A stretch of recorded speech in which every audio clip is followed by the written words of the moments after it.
All right, guys. Welcome to my birthday show. Happy birthday, Michael. Dude, I'm kind of excited about this. 45 is the new 25. I've decided that's how we're doing it.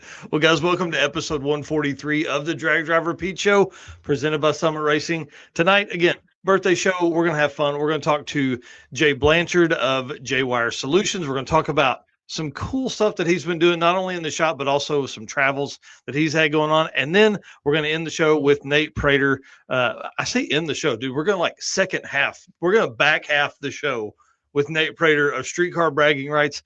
This conversation is going to be awesome. The list of drag and drive racers headed to Street Car Bragging Rights is insane. Eric went through and got some photos, like some of the screenshots from Street Car Bragging Rights. We're going to talk about the racers. We're going to talk about them giving away $200,000 and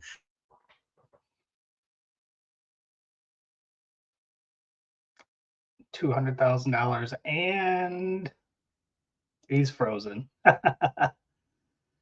All right. Well, with that, we'll go ahead and jump into the intro and let him catch back up with himself.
Well, pretty ironic that the birthday guy is having internet issues tonight. So a bunch of messages in here wishing Mike a happy birthday. But yeah, he froze up. He gave me a little bit of a warning before the show that he was having some internet issues. So he's probably restarting the computer, and I imagine he'll be back here shortly. So kind of run through the comments here as we wait for him.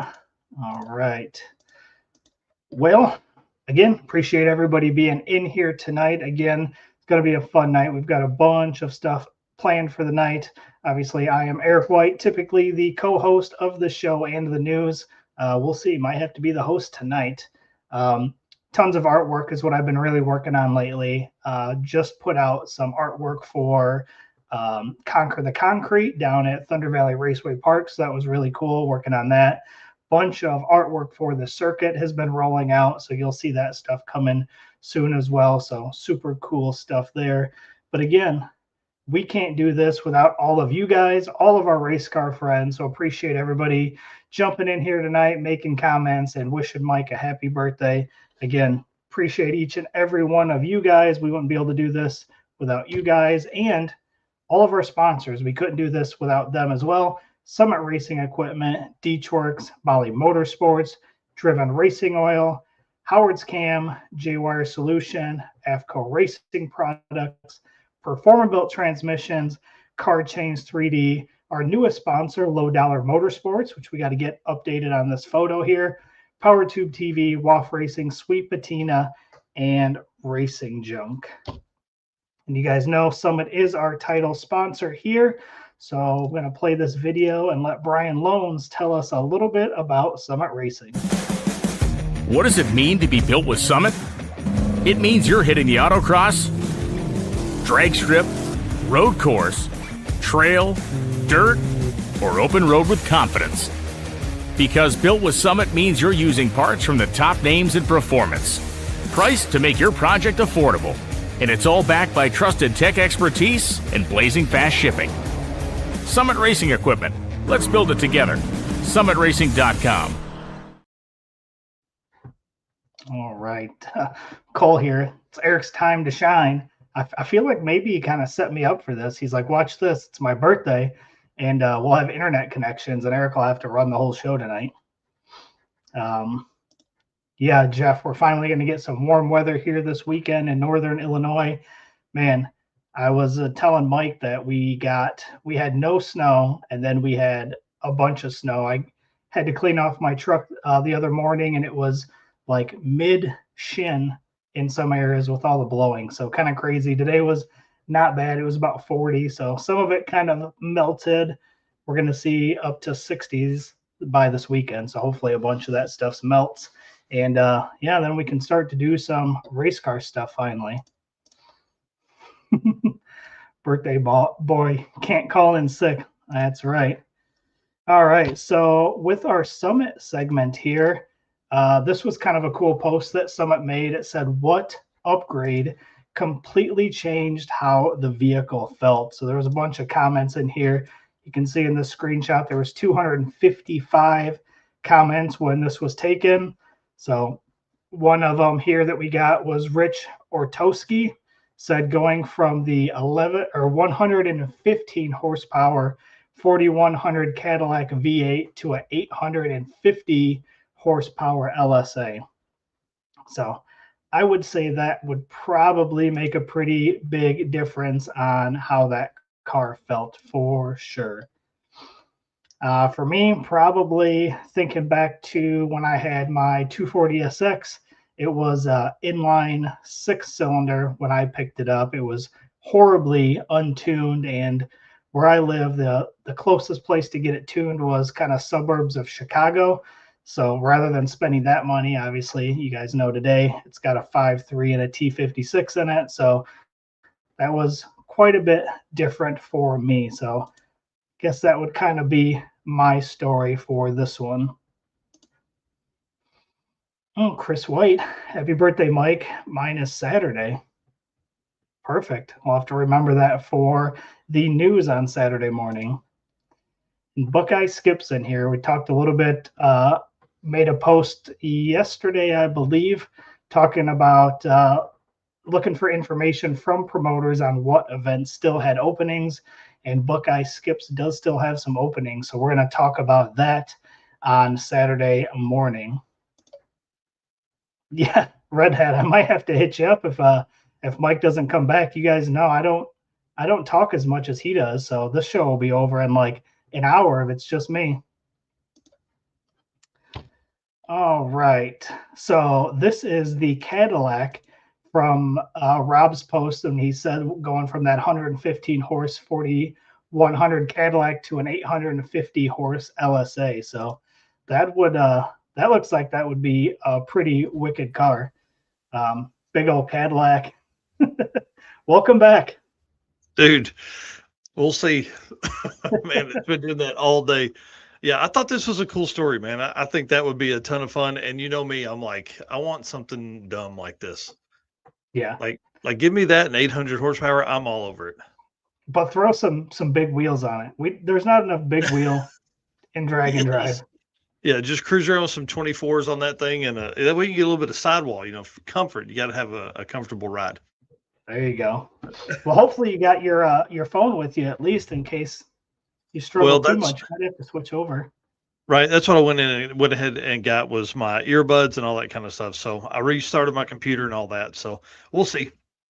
If not, you'll be in good hands with Jay and Nate here momentarily. Oh yeah. Brian asking how my build is going. It's waiting on me, and I don't have a big enough garage to do the things that I need to do, especially having the 240 and the Mustang. So waiting for a little bit warmer weather here, hopefully this weekend or in a few weekends.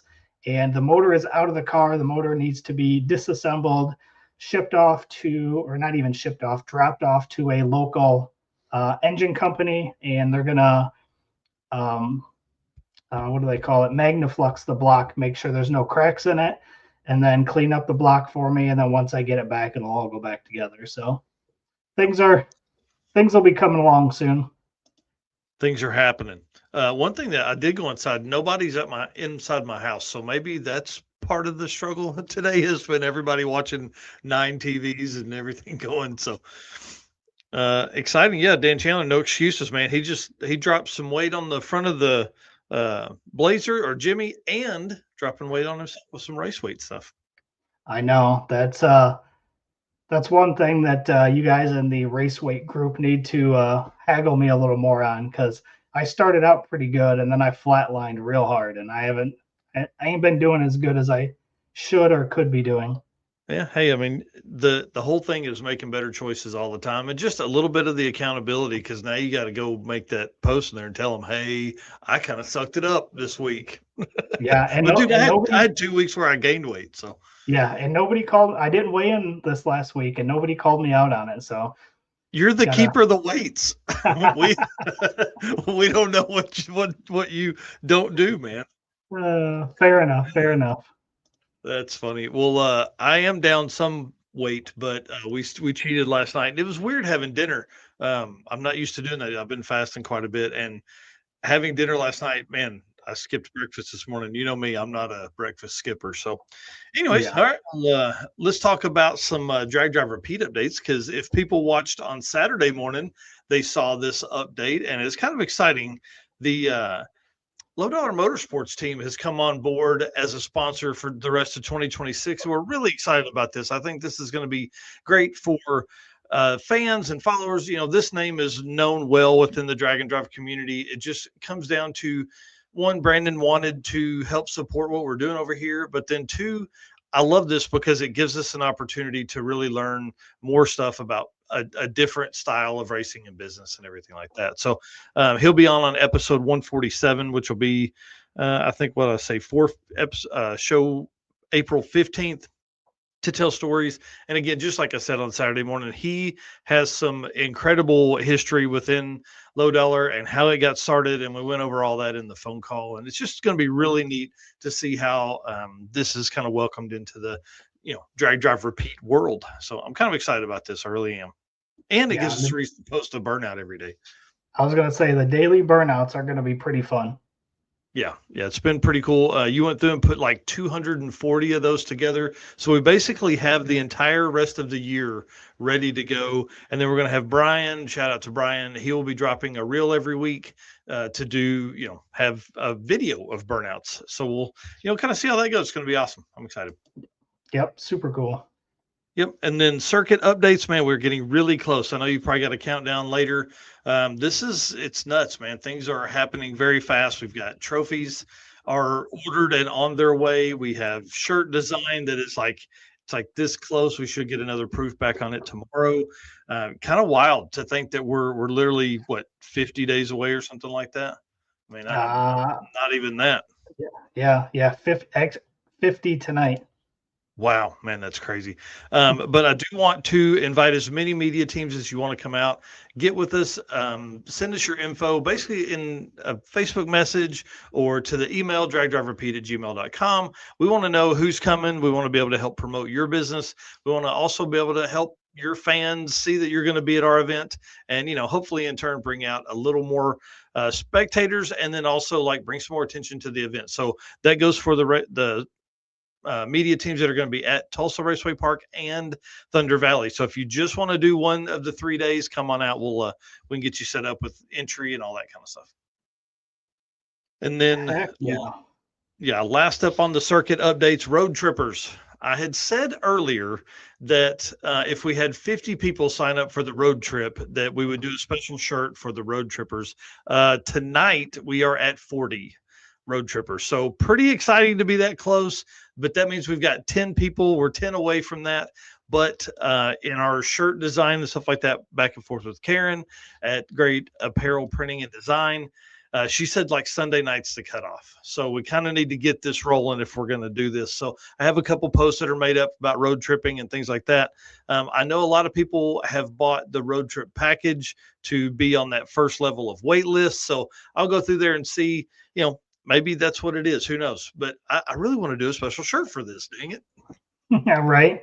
Because I know this is going to be a big thing as we move throughout the years. And there's some folks that do drag and drive just for the adventure of driving. So, hopefully we can get through that. All right. That's all the updates I have for that. Well, hopefully once you get those posts out, everybody can share that out in case there's anybody that is been watching, I know we get messages all the time. Are there still spots available? So if you're listening or watching, that is going to be the way to get in there, is do the road tripper. So help us get that done so we can get a special shirt made. Yeah, bring it on. All right, sir. Tell us about what's going on with stuff over at Driven Racing Oil. All right, let's go. Hey, it's Brandon from Fort Smith, Arkansas here. Driven Racing Oil is a performance engine oil that can do it all. GP1 is the ultimate oil for any race or performance application. Whether launching hard at the drag strip, enduring the extreme heat of off-road and circle track, or pushing the limits in top-fueled drag boats and demo derbies, winning racers choose GP1. Compatible with engines from classic hot rods to cutting-edge race machines, GP1's unique surface cleaning and high-zinc formulation ensures superior wear protection, particularly for flat tappet camshafts, while solving issues like cylinder washout with methanol and ethanol fuels. Crafted from the legendary Bradford, Pennsylvania base oil and enhanced with state-of-the-art additive packages, GP1 offers the best in protection and performance. Oh, yeah. And you guys know DDR10 is your discount code for Driven Racing Oil, anything on their website. So if you're getting oil for the season, use that code, save yourself a little bit of money. And that comment you just had up there, this is perfect, because the first thing that I have tonight is Pistons in the Pines, which is in the Northeast. It is in Maine. It is July 23rd, 24th, and 25th. And registration is open, and we got a message from the promoter, which I thought was super cool, that they sold 60% of their available spots within the first 24 hours. And this is the first event for them. So that is pretty awesome. Big congratulations to the team, Pistons in the Pine. So super excited to hear that from them. Yeah, that's huge for them, man. That's awesome. I'm excited about this event. And then also in the Northeast, you got East Coast Drag and Drive up in the corner of Canada. And then you've got, man, there's like Toronto and a bunch of different places, Dragway Rush. There's one more up there that I'm forgetting. And then all the ones in Michigan, which isn't very far. Absolutely. So again, shout out to Pistons in the Pines. Looking at registration upcoming for April, Weekend Warrior Race and Relax registration will open up on April 2nd, and Drop the Hammer Judgment Day will open registration on April 11th. So again, next month here, we've got some more registrations. My goal with this kind of is to bring this to light for everybody. So we always talk about not enough events or this and that, or can't get into an event. And on the Saturday morning shows, my goal is to, like I said earlier, get with the promoters and find out which events still have openings and feature those, because there's a lot of times these events still have openings, and we're just not, I guess we're not doing enough to talk about it and get those filled. So that's kind of my goal with that, is to kind of help fill some of those seats, hopefully. That's awesome, man. All right. And some other news here. This was pretty cool. I think I got these out of order though, but Texas 2K26 is going on right now. Obviously not a drag and drive event, but another event with drag and drive racers. So obviously Cletus there with Ruby and a couple other lady drag and drivers, Letitia Hughes and Luna Tran, both out at Texas or TX2K. So good luck to those guys and gals that are going to be there. Just thought this was kind of cool, and thought we'd kind of show that as we go into this weekend. Yeah, and I think Brett LaSala and Blaine are there as well in Snot Rocket. Okay. Nice. I think nice. I saw didn't Blaine's see that post today. as I was going through the photos, but these ones definitely I recognized. Yeah, I like that artwork too. Yeah. Pretty sweet. And again, our only event coming up here in March is the Road Trip Drag Challenge #1, which is March 27th through 29th. Let's see, where did I lose my spot? We are 16 days away from that event, Warwick Dragway. So, No way, dude. No, March 27th is 9 days. Ooh, I must not have got that one updated. That's next weekend. Ooh, Nice catch. That's scary. Nice catch. Yeah. Wow. Oh man. Yeah. So these countdown are off. I didn't get these updated apparently, because now that I'm looking at the rest of them, they are not accurate either. We can figure it out. We'll just use the dates. There you go. So coming up in April, our events, we've got Street Car Bragging Rights, which we'll have on later tonight. We'll have Nate on for that. That is April 15th through 18th. That is at Rockingham Dragway. And that is, what do we got? 27 days away? Sounds about right. Man, that's crazy. Yeah. That's so crazy. just a little over a month. Mm-hmm. A little less than a month. Yeah, a little less than a month. Redwood Rally Chaos Cruise, April 18th and 19th. That's 30 days away. That is at Samoa Drag Strip. They meet at Players Pizza and then cruise over to Samoa Dragway. So that's a pretty good one there. And then April 19th at Tulsa, we've got our first one-day event for us here at Drag Drive Repeat. That is the Mother Road Mayhem. So excited for that one. That's going to be interesting. Just a few days before we kick off the circuit, bro. It'll be good. It'll be good. We have more people registering for it that are also signed up for the circuit. So I think it's going to turn into like a test session for them. Just work out those final bugs. It's 11 days before the circuit. So yeah, it should be a good time. Yep. So that one is 31 days away. The next event, April 22nd through 26th, is the Carolina Drag Cruise at Shadyside. That is 34 days away. And the circuit, April 30th through May 3rd at Tulsa Raceway Park, 43 days away. That literally gives me anxiety, dude. Yeah. Yeah, that's it's close, man. I think, but what's funny is I've started on artwork for like the A-frame, the tall standing A-frames to give people directions. I've started on some artwork for I want to do something special at the route stops. I want to do something special at the track, all that kind of stuff. So we're gonna have some banners up this year, and it's gonna be kind of cool. I'm really pumped about what we're gonna offer to folks this year. Yeah. So that is 6 weekends until the circuit. So does that mean I guess you would probably have you have 6 weekends to work on your stuff? Yeah. Oh, think about that. If you are only working on your car Saturday and Sundays, you only have 12 days. Yes. The email that's going out Friday to all the circuit racers and stuff is going to be kind of like, hey, are you able to do it? Yeah. Let's talk. Let's get this figured out, because there's people chomping at the bit, man. Like you said, every day somebody's like, hey, Is there spots available? Yep, for sure. Well, for the rest of this segment here, we're just going to go through some drag and drive racers that are going to be at Street Car Bragging Rights. Again, last week we showed some of these. They released some new photos. So there's a bunch of new photos, actually. So Letitia Hughes and David Deal here in the Extreme 28s class.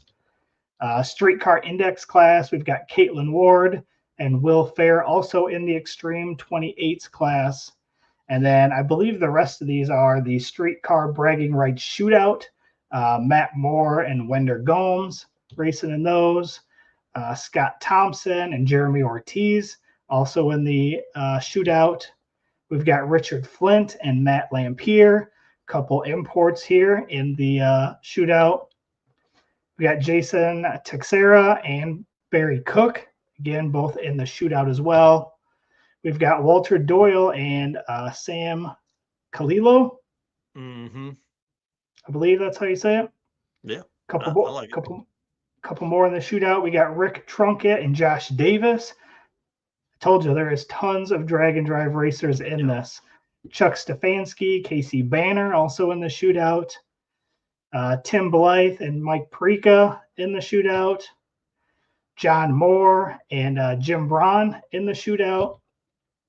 And then we've got the DCT versus all-wheel drive, Trevor Brandon, and then Streetcar Index, Mr. Raj himself in here. Yeah.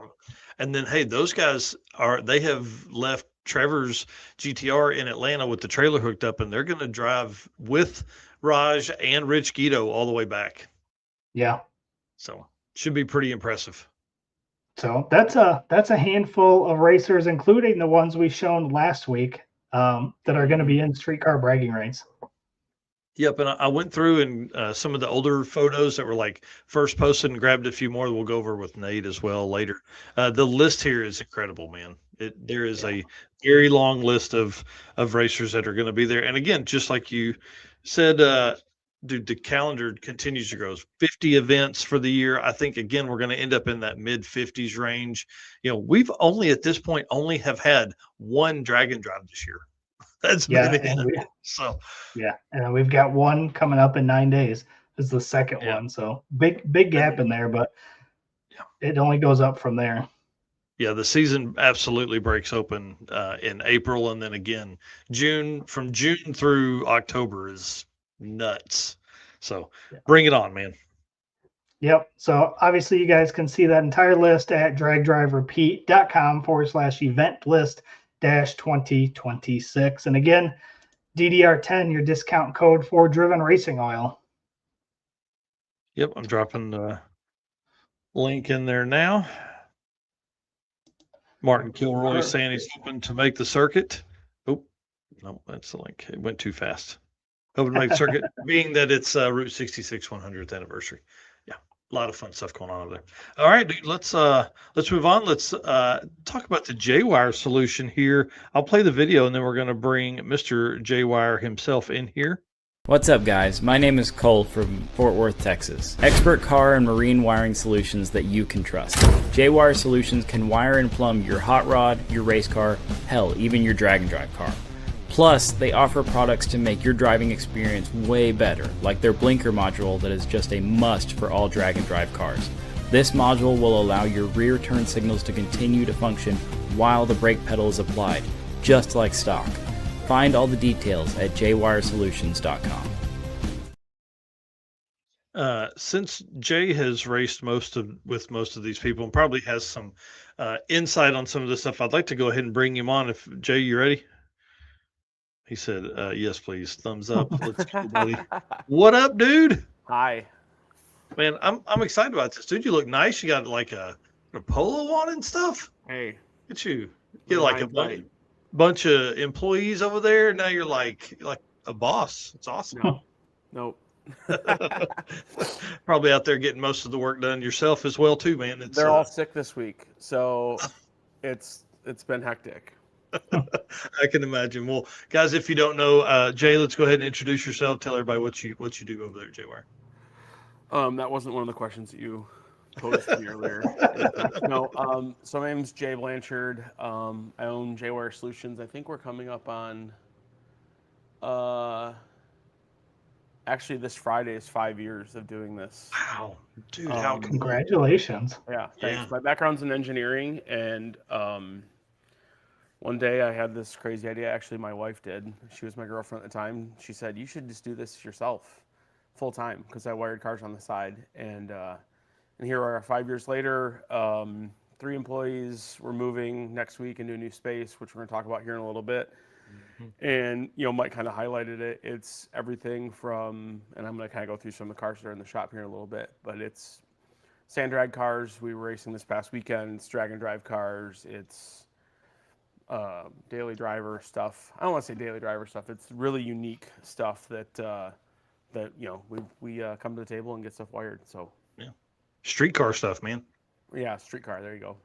That's for sure. Well, Jay has gone, or Eric has gone through and added some notes here. So let's run through those, and then we'll kind of turn loose and have conversation with you about what's in the shop and all that fun stuff. So Eric, tell us about what's going on with Richard Flint here.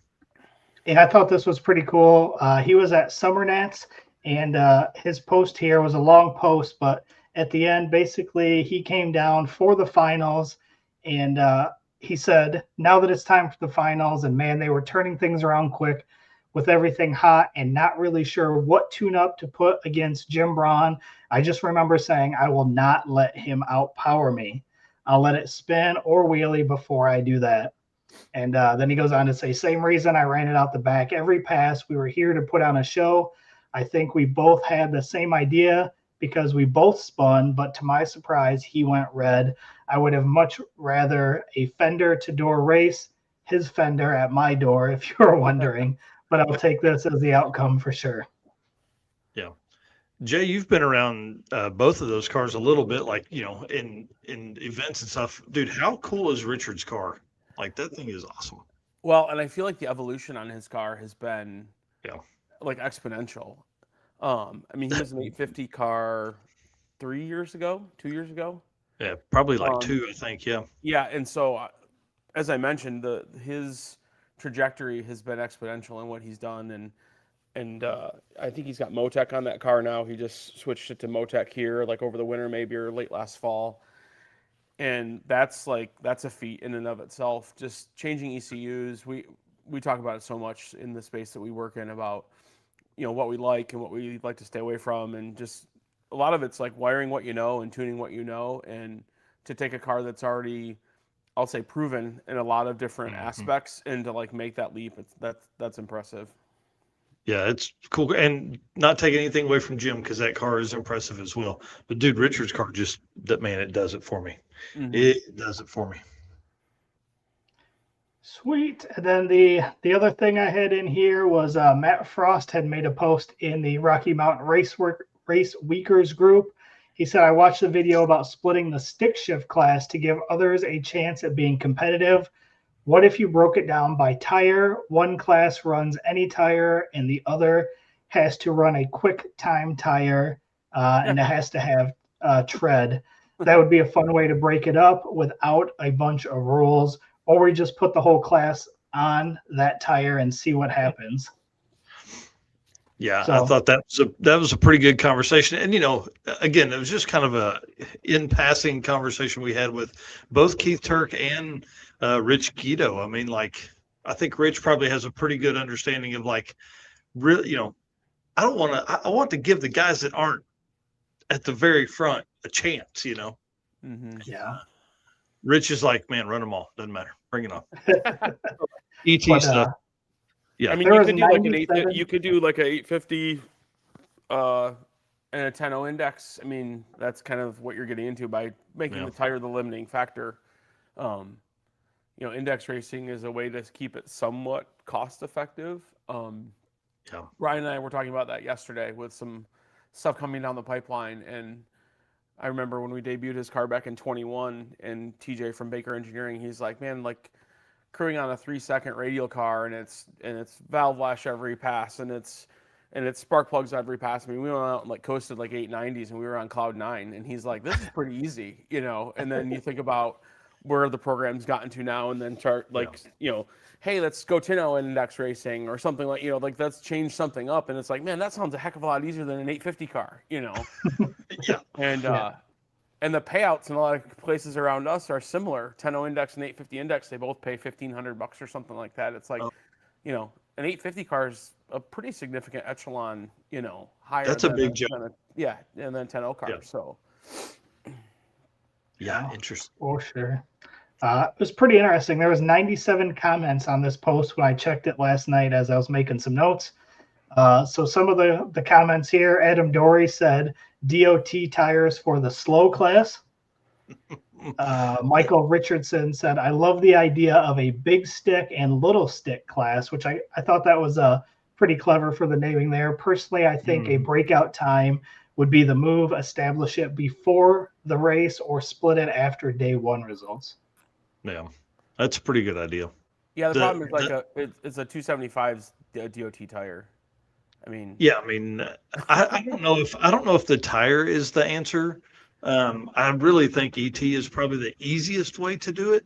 You know, style of clutch is what Keith Turk was talking about, and you need to make it easy on the tech guys and the class assignments. You know, do you take somebody's word that has a slipper clutch that shouldn't be in the slipper clutch class, you know, or should be in the slipper clutch class? Like, you know, how do you tech that easily? Chris Presnell said, I like the idea of stick shift being able to be more competitive. It's tough when it's one of the bigger classes, but has 4 or 5 guys running 8s that just dominate. It would be great to have a split in stick shift somewhere. And again, that's where we're talking about is how do you make it competitive for the fun guy? You can almost do a DYO and then all out overall winner, Yeah, well, for sure. that's interesting too. Like stick shift DYO could be really intriguing because the consistency might not always be there, and so then it's like my car can run an ET, but I'm also like I also can launch well and I can shift well. I mean, that might have the most traction. Like no pun intended, but I like it. Adam Dory came back in a second time and said adjustable clutch by any means and foot only clutch gets my vote. Still easy to police, which is kind of what we were just talking about with Keith Turk. Yeah, that's the tech side of it makes it hard. Andrew Doppinus said, I have no dog in the fight here, but personally makes more sense to divide stick shift into power, adder, and naturally aspirated, which I had not thought about either. Yeah, that's also a pretty good idea. Yeah. And then Alex Scanlon said, too many classes. If you want to win, step up or get in where you fit in. Yeah, I like that one. And then Dan Willoughby said, as a guy who has raced in stick shift but never won, I like it the way it is. Makes the win more prestigious. I think keeping the class big divide drives innovation, and that's another good point. Like if you want to be at the front, get after it. You know what I mean? You're going to have to build a car that's going to have to go, at least mid 8s. Most likely low 8s. It looks like Jason Richardson here has a DYO stick class. He said, I'll let you guys know how that goes. Yeah, that sounds like the ticket to me. Yeah, I think that's going to be a fun one. And again, you could keep the class huge. You could just make it, an easy way, like a overall winner and then a DYO winner. It's easy for math, all that kind of stuff. And you kind of follow that DYO format of the magazine's events. Yeah. Yeah. Well, Jay, dude, I want to talk about some of the stuff you got going on in the shop, bro. Because you and I talk, I'm not going to say all the time, but we talk regularly. Where we at on YouTube stuff? We're going to get more YouTube videos. Guys, go over and subscribe to the YouTube channel, JayWire Solutions on YouTube, to force them into creating more videos. We need to, and you and I have talked about it, and there's some stuff I think coming down the pipeline that I'm going to have to enlist some services, but it's funny because something popped up and I was like, Matt, who's one of my guys, and I was like, it was a year ago we posted our first video on YouTube, and he's like, yeah, how's that going? I mean, like, yeah. I get it from my guys too. Yeah. Well, here's what we'll do. We have a great video editor. Shout out to our boy Brian. Love that guy. Dude, like, just get us some content. We'll put some things together for you. We'll see how it works. Like, perfect. We'll do that within our sponsorship agreement. And if it works, you can either hire him or hire somebody else or whatever. But we'll help you with a few of them to get out. All right. Anyways, dude, shop updates. You kind of mentioned this a little bit ago, but moving into a new space, more space for this. Yeah, so it's a little bit more. I did send you a teaser pic for earlier. I don't know if you got it queued up or not. I did not. That's okay. Sorry. It's not that big of a deal. So frankly, my lease is up, and a local business owner who I know hit me up a couple months ago and said, I've got some space coming available if you're interested. And right now we have 2,800 square feet. And the space we're moving into is 3,000 square feet, but it also has a 500 square foot mezzanine that I hope to be able to use for storage. Nice. So the space, like, physically isn't terribly that much bigger, but again, if I push ourselves to be efficient on the mezzanine space, then we do pick up, a decent amount. Yeah. And it's kind of wild to think that the mezzanine is 500 square feet, and a year and a half ago, I worked out of a garage that was 700 square feet total. Which also housed like my kids' bikes and other things like that. So anyway, so it's a pretty significant increase for us. Yeah. As simple as it sounds, I'll have an office and my guys will have a dedicated break room, which it sounds simple and subtle, but those are some creature comforts that I think I would like as well as them. But no, super high ceilings, which is really nice. And then the owner is, they're polishing the floors. So the floors are all polished to 800 grit. And then the offices are all being repainted and they're putting new carpet in and stuff like that. So it's going to be like a brand new gig for us. Or high class over there.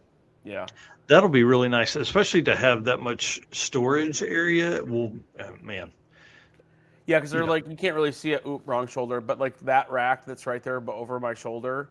I mean, like we have like wire and stuff that we might touch like once a month on it.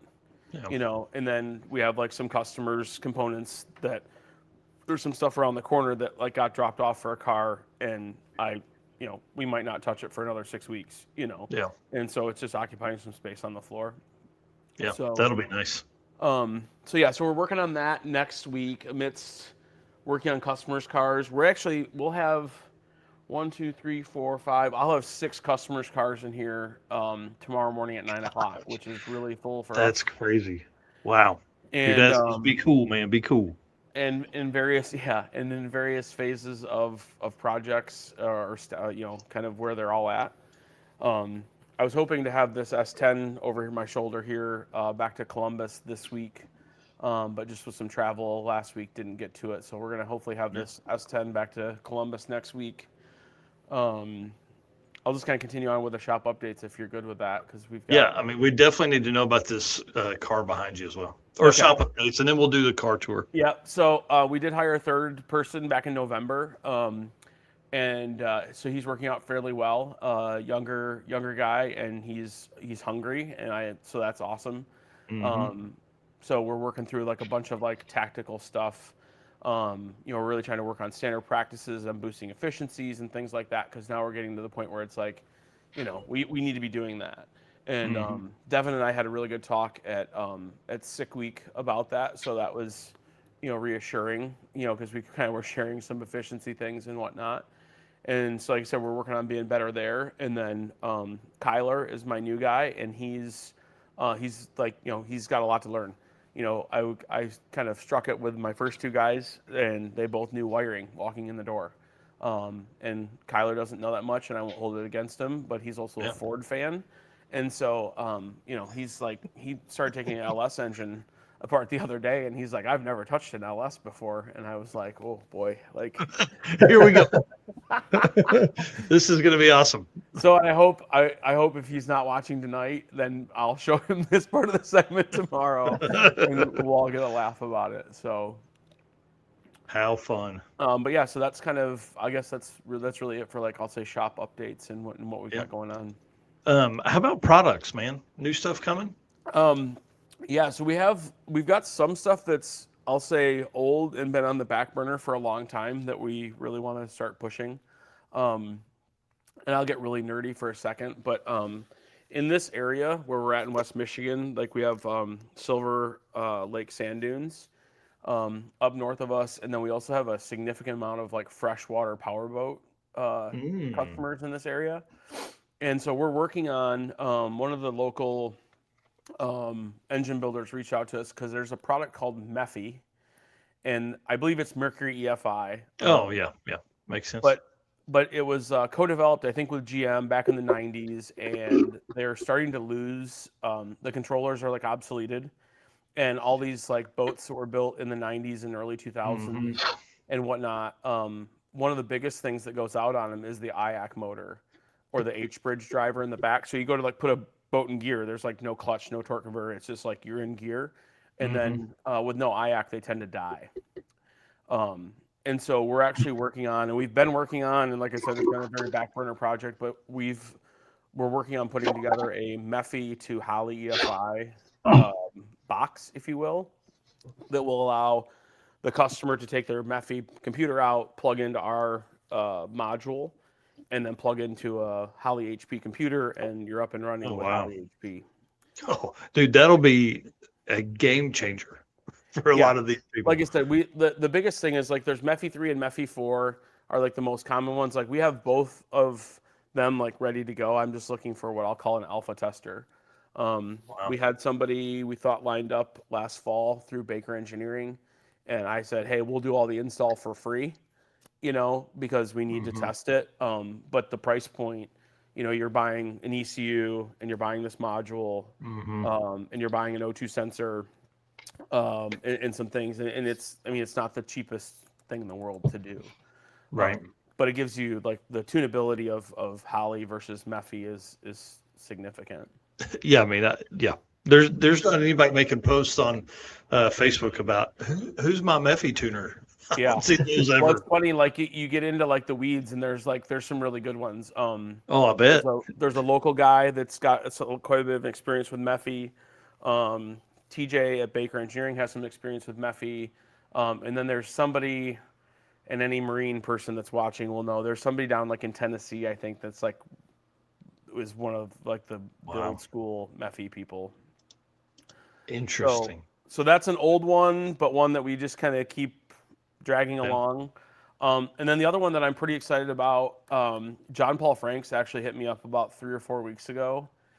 And John Paul runs, I'll say a big inch small block, medium. It's legal. It's legal for a small block. But it's very right there.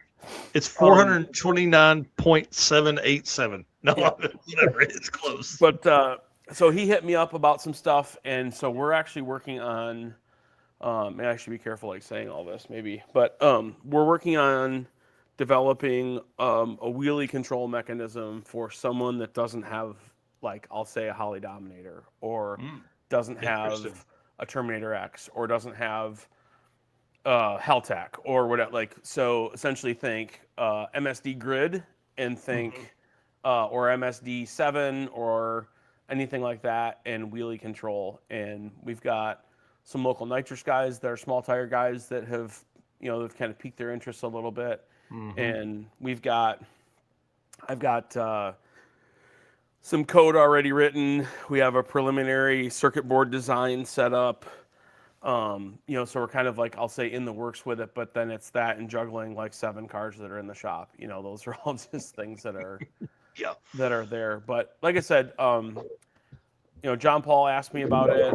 I kind of kicked it around. I said, hey man, like, to develop this, it's gonna cost X amount, and then I started, my gears started turning a little bit. And I'm like, let's just see who else could be interested in this and what kind of market opportunity there is there. And so we're gonna kind of internalize some of that. Yes, Raj. And so we're going to kind of internalize some of that development cost and try and put something together here, like I'll say in prototype, kind of in the next like 4 to 6 weeks. Oh, wow. That's cool. Sweet. Perfect for the season. Brian Acton here asking probably one of the toughest wiring questions you got. Can I use a self-tapper to ground my ECU? Right through the middle of it. And please, I'm looking to see if I can even find a self tapper in my shop, and I don't think you will. Raj says that he's interested. He said we need to chat this into this nitrous guy is interested. Yeah. So generally, it's like like I said, it's predominantly I think it's going to be something that's going to be either somebody that's like mechanically injected, with a blower, or a nitrous person. Would be interested in this, or somebody that's NA. I don't really think it's going to help too terribly much in the boosted application, because most in like the turbo EFI application, because at that point you're going to have something that's going to be integrated. Yeah, you're going to have that already. Like, unless you're maybe Keith Finstead, who runs a blow through carb small block Ford setup, but he's like this much of the community. Yeah. But nitrous carbureted guys, and big cubic inch small block guys like John Paul. Well, show us what's going on in the shop, man. All right, we're gonna like attempt this because I'm on my gimbal and I'm gonna try and flip this around, and hopefully it's not too. So you're gonna get real close to my face for a second. Bring it on, buddy. Oh boy, how did I do this earlier? Right there. Yeah, Russian carb guy's gonna love this thing. Yeah, so there we I go. don't know why it keeps flipping whenever we bring in. Yeah, I don't either. The comment up now it really messed it up. Yeah. There we go. Hold on. Just make him full screen. Make me. Hey, that's good. There we go. Oh, so is that what's happening? Is every time that you pull up a comment, it moves? Yeah. Yeah. This And then should I think I correct it had an here. option in here that I could actually make this half scale. But so anyway, so we're just gonna kind of walk down the row here. Yep. So just real quick, I'll pan over here, and then you can see like, here's the shop. So like we all have Yeah. matching benches in our shop. Nice. So like my guys all have like their own workstations and stuff like that. And yes, this one's powder coated purple because we figured out after they were all the same that we needed some variety, and so that one's purple. So this is a customer from Missouri. So it's a twin turbo, true dual fuel system, like 66 Malibu wagon. Yeah, I'm a fan. So the goal is to go 850s with it and haul Oh, wow. him and 3 guys. And like I said, it's got a single in-tank pump. Actually has dual, but we're gonna set him up with a toggle to move between the two of them. And then it's got a big aeromotive pump up front for methanol. Full exhaust with boost activated cutouts, and it does have vintage heat and air conditioning in it. Dude, that's awesome. So Yeah, the that's plan nice. is just to like drive down the road in luxury and and then be able at the flick of a right foot like switch over to methanol and haze the tires. Nice. Yeah, I'm a fan. Yep. So I'm gonna like quickly pan over this truck that's right here because we're gonna come back to that one. Okay. So then this is a 68 Firebird, and this is kind of more the we don't just do drag and drive stuff. We don't just do big horsepower stuff. We do a lot of vehicles like in this realm. Mm-hmm. So 68 Firebird Terminator X Max with a 4L 60 trans, Dakota digital gauges, heat and air conditioning in this one. It'll have cruise control. Wrong direction. Sorry about that. So just really, wow, we're going way around. Uh-oh. And now I just done screwed it up. All right, there we go. Sorry about that. Anybody just got sick from me spinning that thing around? I don't know, but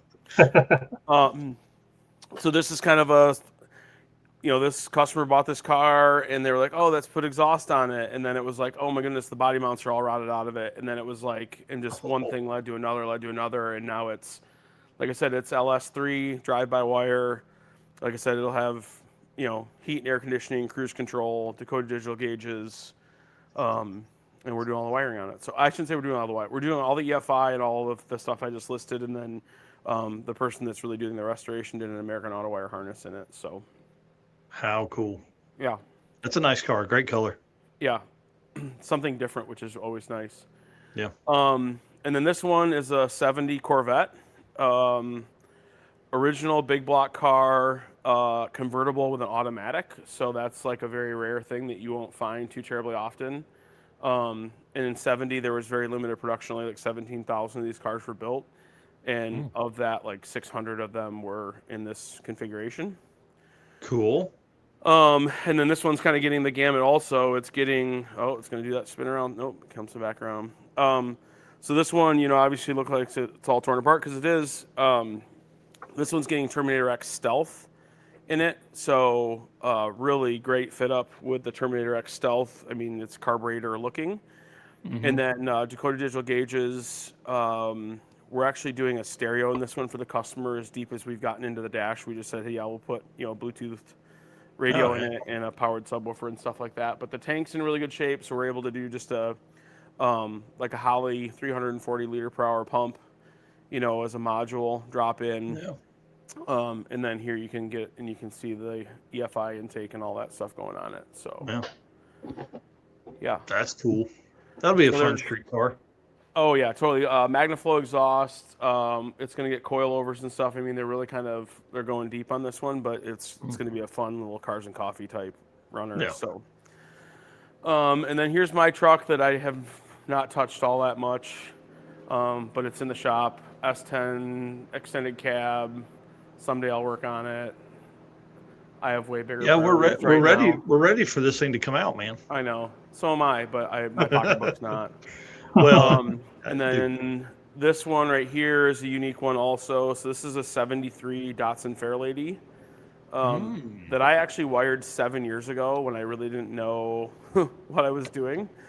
And but it's been like stretched and widened and it's got a LS2 out of a GTO in it, and a T56 and GTO IRS. So it's all on a custom chassis.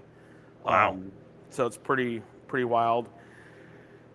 And then we have a 68 Camaro coming in tomorrow that we originally wired like 3 years ago. It was a project together with Baker Engineering.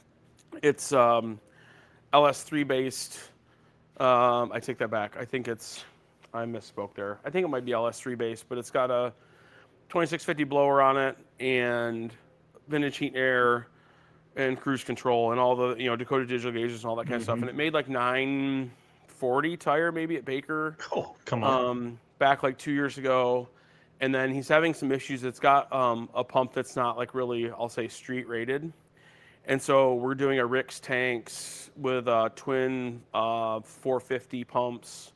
So we got to do a little bit of plumbing work on it and a little bit of wiring work on it. And then we actually did all the cruise control stuff and never hooked it up before it went to get dynoed. And then it's been like a year and a half. And so he has to get all that taken care of. So. Oh, that's awesome. And then here's the last one that's in the shop. So this truck will see action in IHRA Bratz is where it will see action. Oh, yeah. So it's a small tire. I just picked it up today, so there's some stuff kind of, around here on the ground and whatnot. But it's, let me get some lights on. So it's, like I said, it's IHRA Bratz. It's a 540 big block with a F4 136, I think, Pro Charger on it. Come on. It's a spaceship as far as sensors and data acquisition. Holly Dominator, Pro 600, EGTs, secondary injector driver box, 686 Pro Dash, laser ride height, laser on the axle for tire squish. We've got track temperature. We've got wheel temperature, tire temperature. It was kind of funny. We dynoed it a couple weeks ago at Baker, and in 0.7 of a second, the tire went from 65 degree temperature to 130 degree temperature. Oh, wow. Wow. Because it was just shredding the tire on the dyno. But now, yeah, let me ask you, is everything. Is this your jam? Like, is this what you want to do, or like does streetcar stuff? Like the long roof wagon there. Is that more?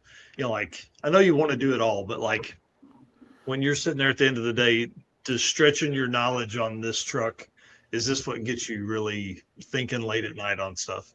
I really like the data side of things. I really like the data acquisition side of things. And so the fact that this one has so much in it, we did like LED strip lights and all that kind of stuff in it too. Cool. The fact that the data act side to me is, I just muted myself. I'm trying to flip back around. You're good. Yeah. So the data side of things is where I kind of really get, that's what excites me about all this. And my background in engineering really kind of is like, is really kind of what, I think makes us a good wiring company. And it also makes me a good, I'll say, track support person. And one of the things that I'm always like really excited about is, I'll use TJ at Baker as the example. Like, he'll send me a startup tune. We load all the sensor data into it. We get everything set up. We go through, make sure everything's good to go and all that type of stuff. And he knows when something lands at his shop, the temperature's actually the temperature, the pressure's actually the pressure. Everything is set up the way it's supposed to be.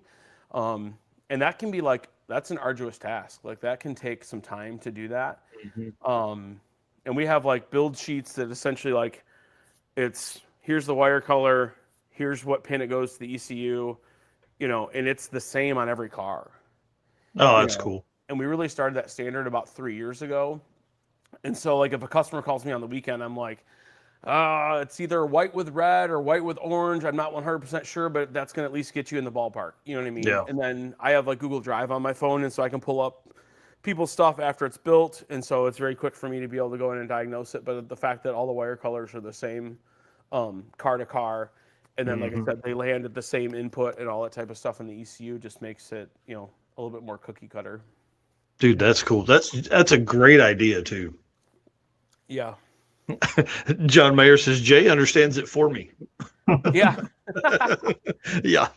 Yeah, that's and John's like a great, John, I'll say took the leap of faith 2 years ago and said, hey, let's get into the CFI thing. Let's get into this drag and drive thing. And, we have a great relationship, and we probably should talk more frequently, but I feel like about every 4 to 6 weeks, it's, we got something going on, or he's got a question about something, and he's hungry for the knowledge, which makes it that much easier for him to be a customer, is because I'll feed it.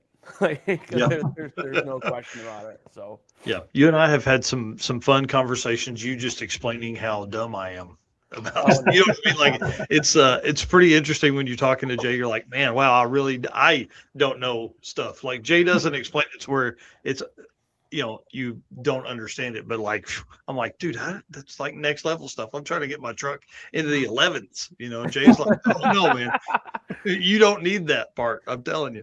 Well, my one friend, the customer that's got the Corvette, he's a friend of mine also, and we'll be out at something, watching a football game or something like that, and he'll be like, careful, don't get too close to Jay, because somebody will start asking me questions about something. He's like, he's a vacuum. He will suck money out of your front pocket. He's like, because all of a sudden you're like, I need that, I want that, and you're like, yes, you do. Yeah, that's exactly right. Well, dude, again, please put out some YouTube videos, man. We need more stuff. We need to see the stuff. We need to see the cool stuff you're working on in the shop, and we'll help in any way we can over here. And I'm excited about some of the stuff that you have working on that side, stuff that you can't release yet. But man, I hope what people get ready, because the stuff that Jay's been building up to in the back is impressive. Well, and if I can take 2 more minutes of the show, can we talk a little bit about last weekend? Oh, dude, yes, please. Last weekend was I mean, I don't know if you want to underhand pitch anything to me, but so I got back from Phoenix at 4 a.m. on Tuesday morning. Yeah. And again, customer mine that's a customer through Baker Engineering, that's a contact there. And we went sand drag racing at Dome Valley, just outside Yuma. And we raced the world record holder in the finals, and we really beat our heads against the wall for a day and a half and found an issue with the crank sensor, and it caused all of our problems for the better part of a day, maybe 30 hours. And so it's a screw blown Hemi. It's essentially a top alcohol dragster, but we run it on sand. So it's a Brad Anderson billet, TA1X headed, PSI C rotor screw, and that vehicle goes the length of a football field in 2.48 seconds. Come on. Yeah. Come on. Yeah. On sand. Yeah, it's actually more of a clay out there. Well, Valley. That's tomatoes, potatoes, but it ain't asphalt. For those that are look at data logs often, so that car has a slipper clutch in it, and right as the clutch couples, it peaks, hits about 2.7 Gs.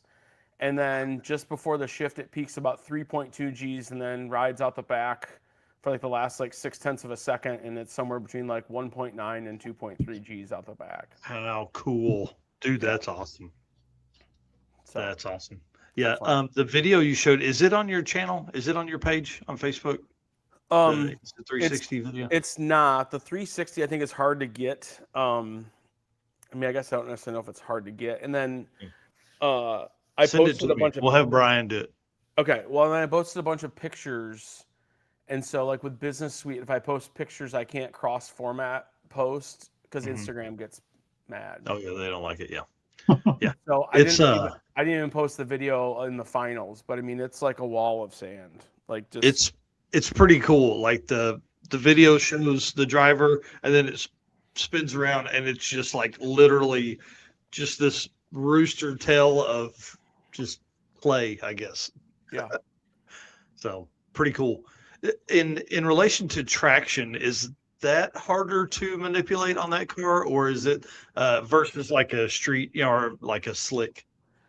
So I don't have a lot of experience tuning slick cars at the track. Or I mean, like the radial stuff that you guys do with. Yeah, like I mean, so Blanchard. that's just like to me, like that's like I'll use the term like hook and book. And then we had an automatic in that car last year, and so we had to do a boatload of power management.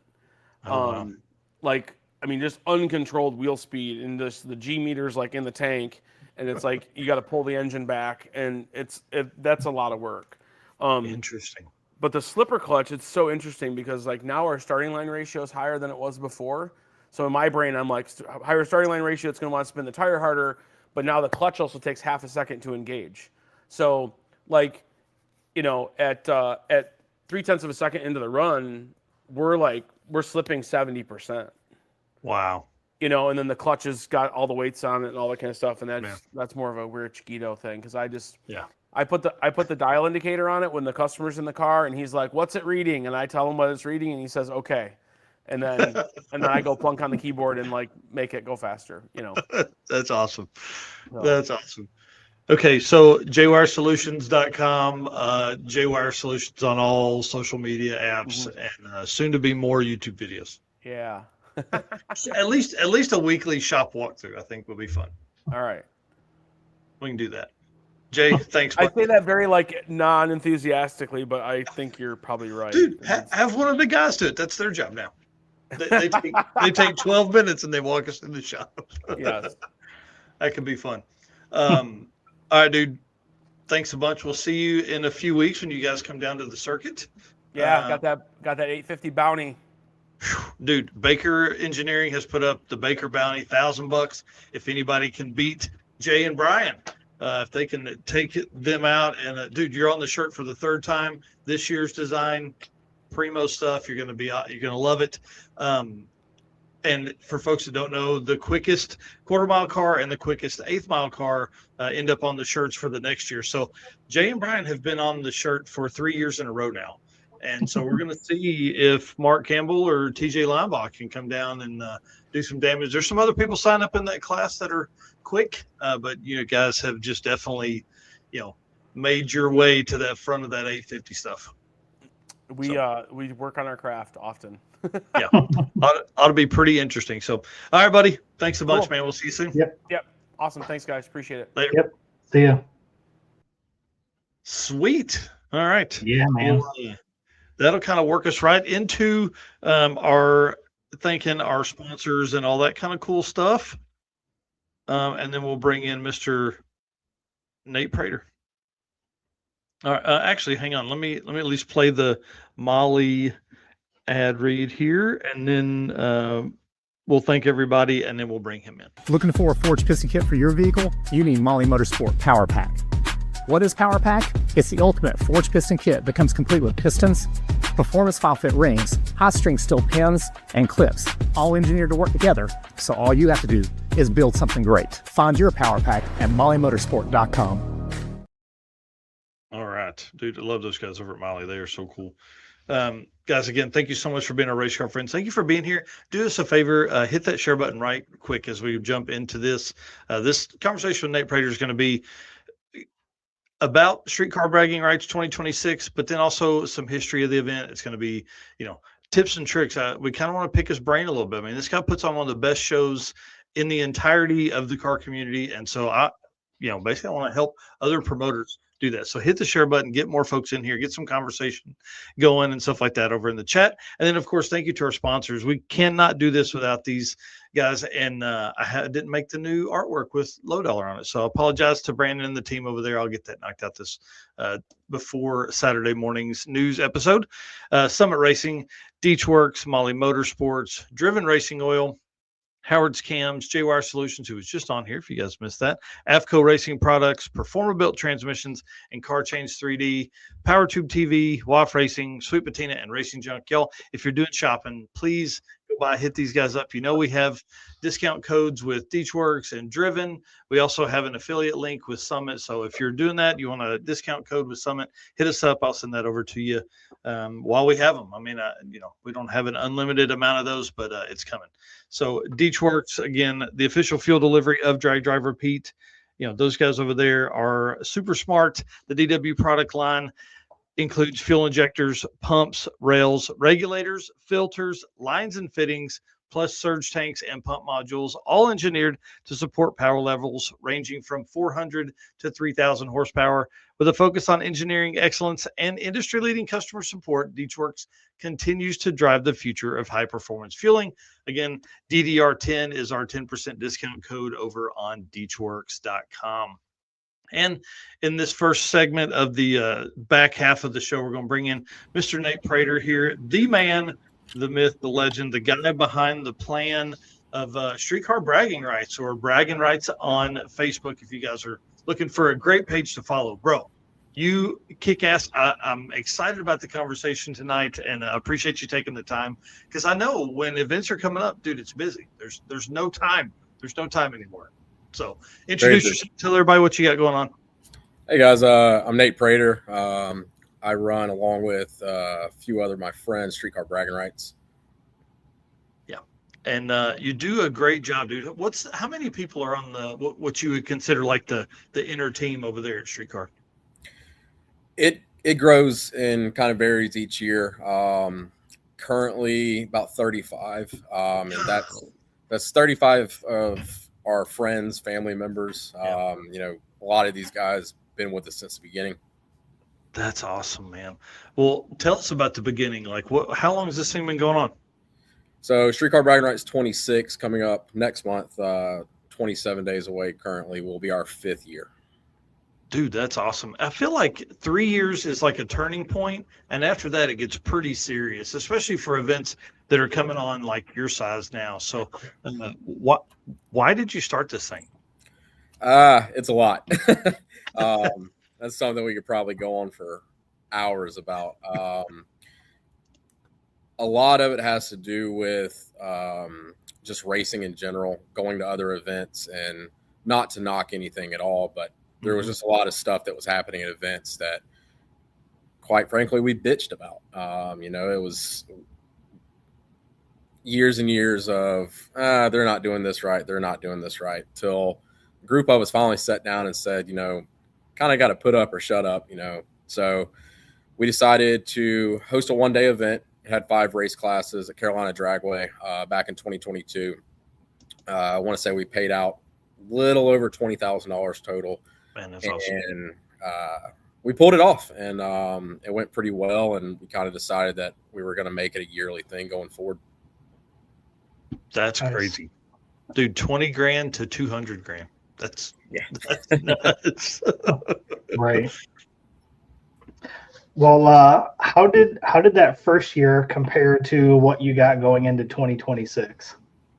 Believe it or not, it's a lot of the same. And I know that sounds absolutely crazy, but I think the effort that we tried to put into it in 2022 is really the same thing that we're doing now. We kind of had a lot of principles that we started with before we did the first race. We abide by those going forward still to this day. Even in 2022 with 5 classes and maybe 75 race entries, I'd have to pull up the exact on that, but it was probably somewhere around 75. We still had a major fireworks show to end the night. Try to do as much cool stuff for the racers as far as trophies, and that's all things that we still continue to do. How cool. The fireworks are pretty cool. Yeah, we don't have an event without them. For sure. What's the most anticipated part of Street Car Bragging Rights 2026? One of the things I can't say, it's a secret until we get there, but I'm excited about the stick shift and the street car shootout classes this year with how we formatted them. So obviously we do the blind qualifying, but this year in both classes, the structure is going to have the number 1 through 8 qualifiers are going to be in a class amongst yourself. That's something that after doing a real breakdown of qualifying from last year, we saw that typically around qualifier 7 to 9 is where there'd be some separation in those classes. And whenever you have stick shift car that's running mid 650s, and then they're facing the number 16 qualifier in a class that is typically a 750, all the way up to a 790 car, there's a big discrepancy there. So this is something that we're doing this year with the street car shootout class and the stick shift class to try to close that gap. Interesting. That's I think the top 8 will really become like that'll be bragging rights on itself. That you made the top 8. Oh yeah, for sure. So walk us through this blind qualifying. Tell people that don't know that have lived under a rock, I guess. But so blind qualifying is something that we started last year at the first Street Car Braggin Rights. We actually did do this at one of our races with Duck at Lights Out. It was one of those things to where when we were experimenting with this, when we were racing Lights Out, there was a large gap in the field, and we were splitting into 2 different classes. And what we seen time and time again, when you're posting qualifying sheets and you're breaking into 2, 3, or 4 classes at other events, even ours, people start paying attention and they start intentionally sandbagging. And that's not something we want at our race. We want everybody to run all out at all times. Now, in order to do that while having a class like the street car shootout class that is going to take 104 entries over 5 classes with 150 people qualifying, you have to find a way to make people run all out while giving other cars the opportunity to still be able to race and win in their class. So what we did is we turned the boards completely off during qualifying. There is no qualifying sheets that get posted. So for 104 spots in the street car shootout class and 150 plus cars are racing, you don't know where you're at. You will not know where you're at until drivers meeting on Friday. So you don't even know if that you will be in the show or not. So what that does is it doesn't prevent sandbagging. There's guys that know, hey, I don't want to be in that top 16 or I don't want to be in that top 8. And, they could still slow down a little bit. But they also have to be a good bracket racer if they're going to do that. So the remaining classes outside of our top class, which is our elite class, is all going to have a 10th breakout of the number 1 qualifier of that class. Interesting. I do like that because that way somebody can't stand, they're not going to sandbag too much and they got to keep their shit in line and they can't go out and just make a huge run there and just dominate their class. We ran it last year for stick shift and street car shootout. And something that we do at the end of all of our races is we typically put out a survey, and it's directed majority at our racers. And it's, hey, what did we do? What can we do better? And one of the questions that we did ask the stick shift drivers and the street car shootout drivers, how did y'all like the blind qualifying? And it was overwhelming from the racers aspect. I mean, I want to say even in the stick shift field, it was like 95% was like blind qualifying is the way to go. We want it. How cool. And I think for most of the folks that are racing in like your event and most of the drag and drive stuff, we're doing it for fun. We're not doing it for, I've got to go win this because if I don't, I'm not going to be able to pay my bills. You know what I mean? Like, oh, for sure. There's not a lot of professional racers in this side of the racing, I would think. Yeah, blind qualifying is the way. And then, Rich Keto, they're saying it's a great way to do it. I love it. Sure makes the drivers meeting exciting. Drivers meeting, it kind of hurts my heart a little bit though, because the way we do it, we start at number 1. Oh wow! And we start at the number 1 qualifier, and we work our way down the list. So you're finding out, as you go, what class you're in, and then some people are finding out that they're not even making the show the next day. Oh, yeah, that would be pretty tough. Like you're just like, when you go through that, do you tell them? Do you say what the time is? Like we didn't last year. That's something that we have to figure out a way to honestly speed up the drivers meeting. So last year, essentially, we do billet coins for anybody who qualifies. So it's something that it's a reward for whatever class you made it into, and it's a souvenir. So last year, as we were announcing them during drivers meeting, we were having each driver come up, get their coin. This year, we're going to do it a little bit differently, but we're going to have them come up, but we're only going to do it for a couple classes. We are going to announce times, as far as where they are at and that. Last year, major thing that we did change is we had 125 cars in Street Car Shootout fighting for 64 spots. And we sent 64 cars home. And I 100% want our race to be something that you have to qualify to get in. That is 100% a thing. But sending 60 plus cars home for that class is not something I want to do. It's one thing that 30 or 40 cars don't make the cut. That was a large amount of cars. And the thing is, like you said, this is a hobby and racing is expensive.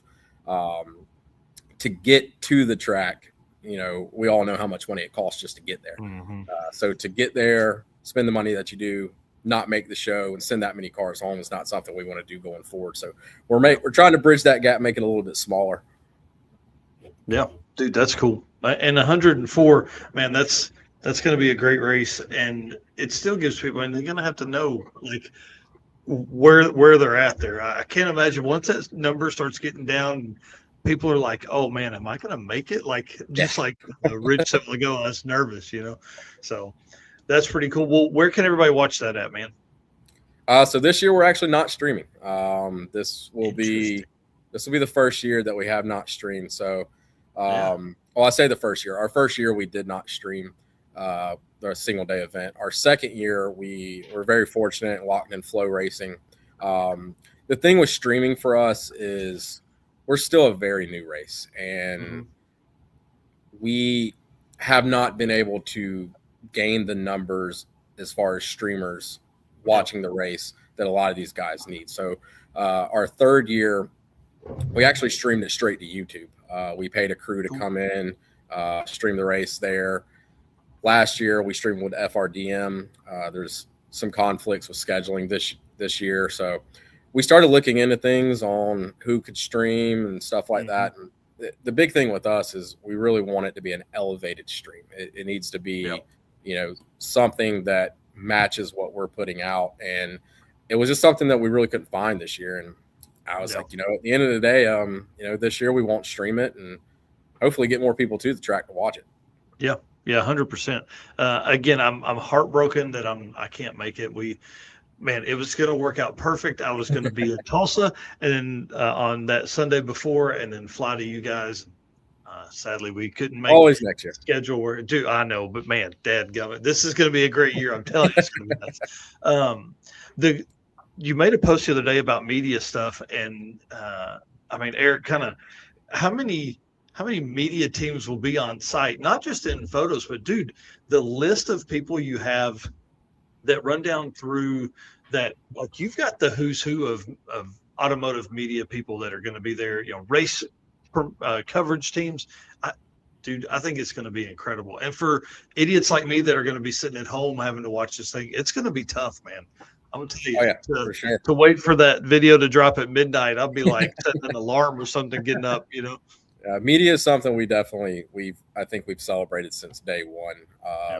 This year, we in total have about 80 registered media members over roughly 45 different companies. Dude, that's cool. One thing for media, again, going back to our principle since day one, media doesn't pay to get in the track. That is not something, in my opinion, that they should never have to pay. We include them in all our hospitality stuff. Our VIP, they have access with all that with their badges. So they get to come into hospitality, get sodas, drinks, waters throughout the race, snacks, all that good stuff. Last year, we put together a little media room for them. That way they get out the heat, go hang out, charge their batteries, stuff like that. But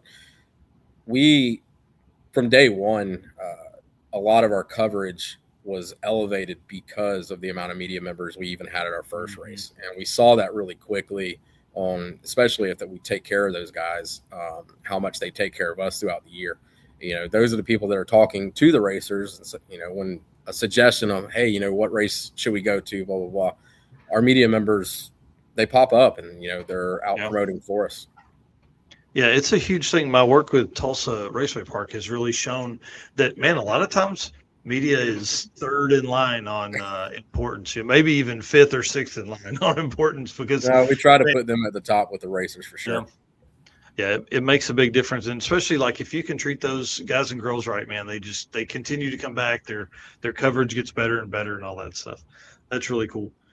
Is Derek Putnam announcing this year? Always, Derek, as long as we have a race and as long as we're both still breathing, will be the announcer of Braggin Rights. Derek was, before our first race, I reached out to somebody. To be completely honest with you, outside of our little world here in Carolina Dragway, I wasn't super familiar with really anybody that works in the industry, outside of racers and stuff like that.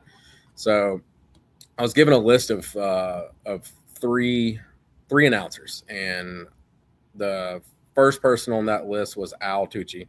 Second person was Derek, and I honestly could not tell you who was third. The first person that I spoke with was Derek, and I never met Derek before, never spoke to him. Took about an hour-long phone call with him, and when I got off the phone, I immediately knew. I was like, this is our guy. We never even reached out to Al, which is funny. I call Al a good friend now. We've worked together a lot in the past, but Derek's been a godsend for us. He comes in and he's way more than an announcer. A lot of people don't see that, but Derek is a very vital part of our show. He helps just running things in general. One thing that Derek, even after our first year, he'll send me pictures of notes throughout the entire race. He keeps up with how long everything takes, if we get ahead of schedule, behind schedule. And I'm not talking about, you got a little behind here. It'll be down to the second, as far as what he has for us. So. That's one of the hardest things for people to grasp is a really good announcer, especially a guy like Derek, who knows, like, he works at Gainesville all the time. Like, he knows the in and out of what it takes to make a race go off, and host his own. Like, he knows the backside of it. He even plays a huge part as, you could even call him a race director. There's calls that have to happen all the time, and it's stuff that'll be out of my knowledge, and I turn to Derek frequently, like, hey, what's the rule here? Like, what should we do? What shouldn't we do? And Derek's really good about saying, hey, this is what the rule is, but hey, it's your call. What you should do might not be the same, but Derek is he's a book of information for drag racing. Yeah.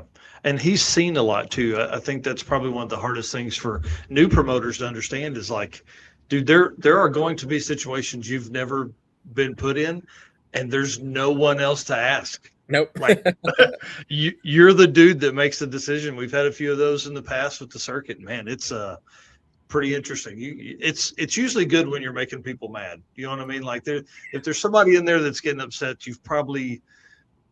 you're moving in the right direction. Not doing it on purpose, but hey, that was probably a gray area rule there.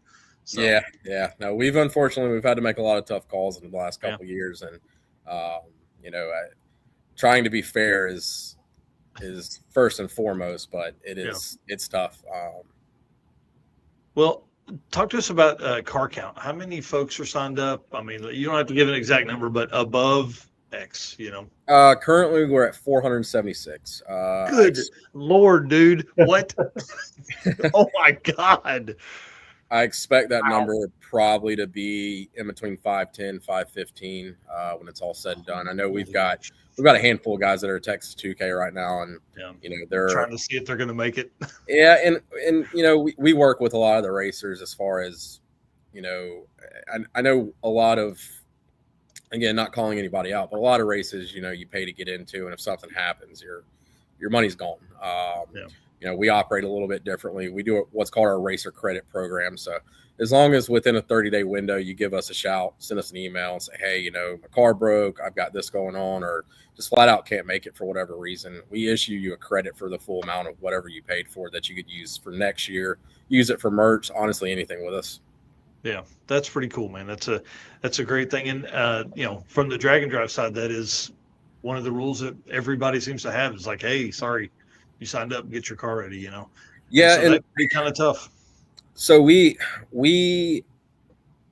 asked that our racers register really soon. This last year, our tickets went on sale on November 1st. So, you know, we're looking at over 6 months from the beginning of tickets going on sale to the race. And that's a hard ask. That's a hard ask for anything. I don't buy anything 6 months in advance. So the trade-off there is, hey, we're going to ask you to do this. You know, we got to give something back there. So if you know, something does happen, don't worry, we're going to take care of you. And I mean, we have family emergencies, obviously, that pop up all the time. And that's one thing that we issue full refunds immediately for, you know, whenever stuff like that happens. Hippie's Race Place says my transport broker, we'd be there. Dang. Yeah, that's pretty cool, man. And dude, 476 cars is a shitload of cars. And so I'm assuming you're saying that you'll take people a day of, like you would take people if they showed up, or do they? So we have a few classes that aren't sold out. So you know, we've got our heavyweight class, DCT versus all-wheel drive, that you know they're 20 to 30 cars in right now. We'll take up to 50 on them, so people can show up for those classes. We prefer you register ahead of time. We do a lot of things, you know. It's 100 times easier at the registration booth. I promise. With us, your tech card is already assigned. It's already filled out completely.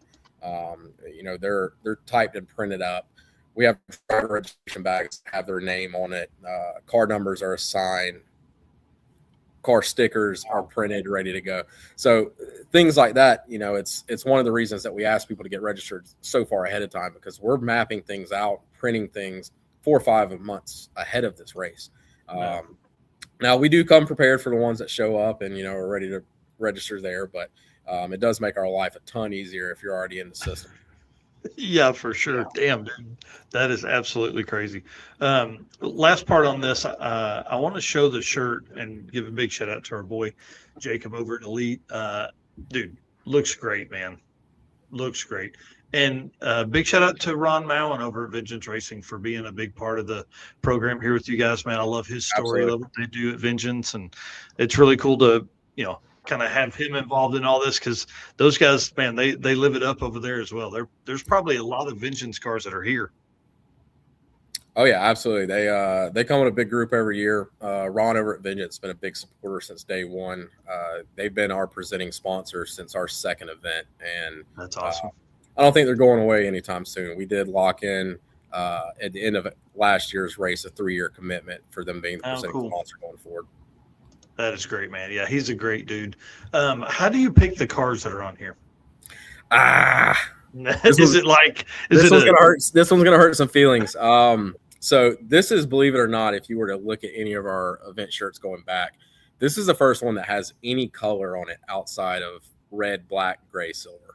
So, you know, naturally our colors are red, black, gray for our logo. So every year we've kind of strategically have picked a red and white car. We've gotten more into trying to pick winners of previous years. And as you can see with this shirt, Jim was our Street Car Shootout winner. And Jonathan Atkins and Grubworm was our Stick Shift Outlaw champion last year. So they made the shirt.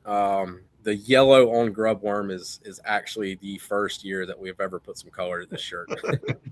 Well, and the cool thing about doing the yellow there is it gives you the opportunity to then do the drag race Christmas tree in the back. Oh yeah, more color just gets more expensive though.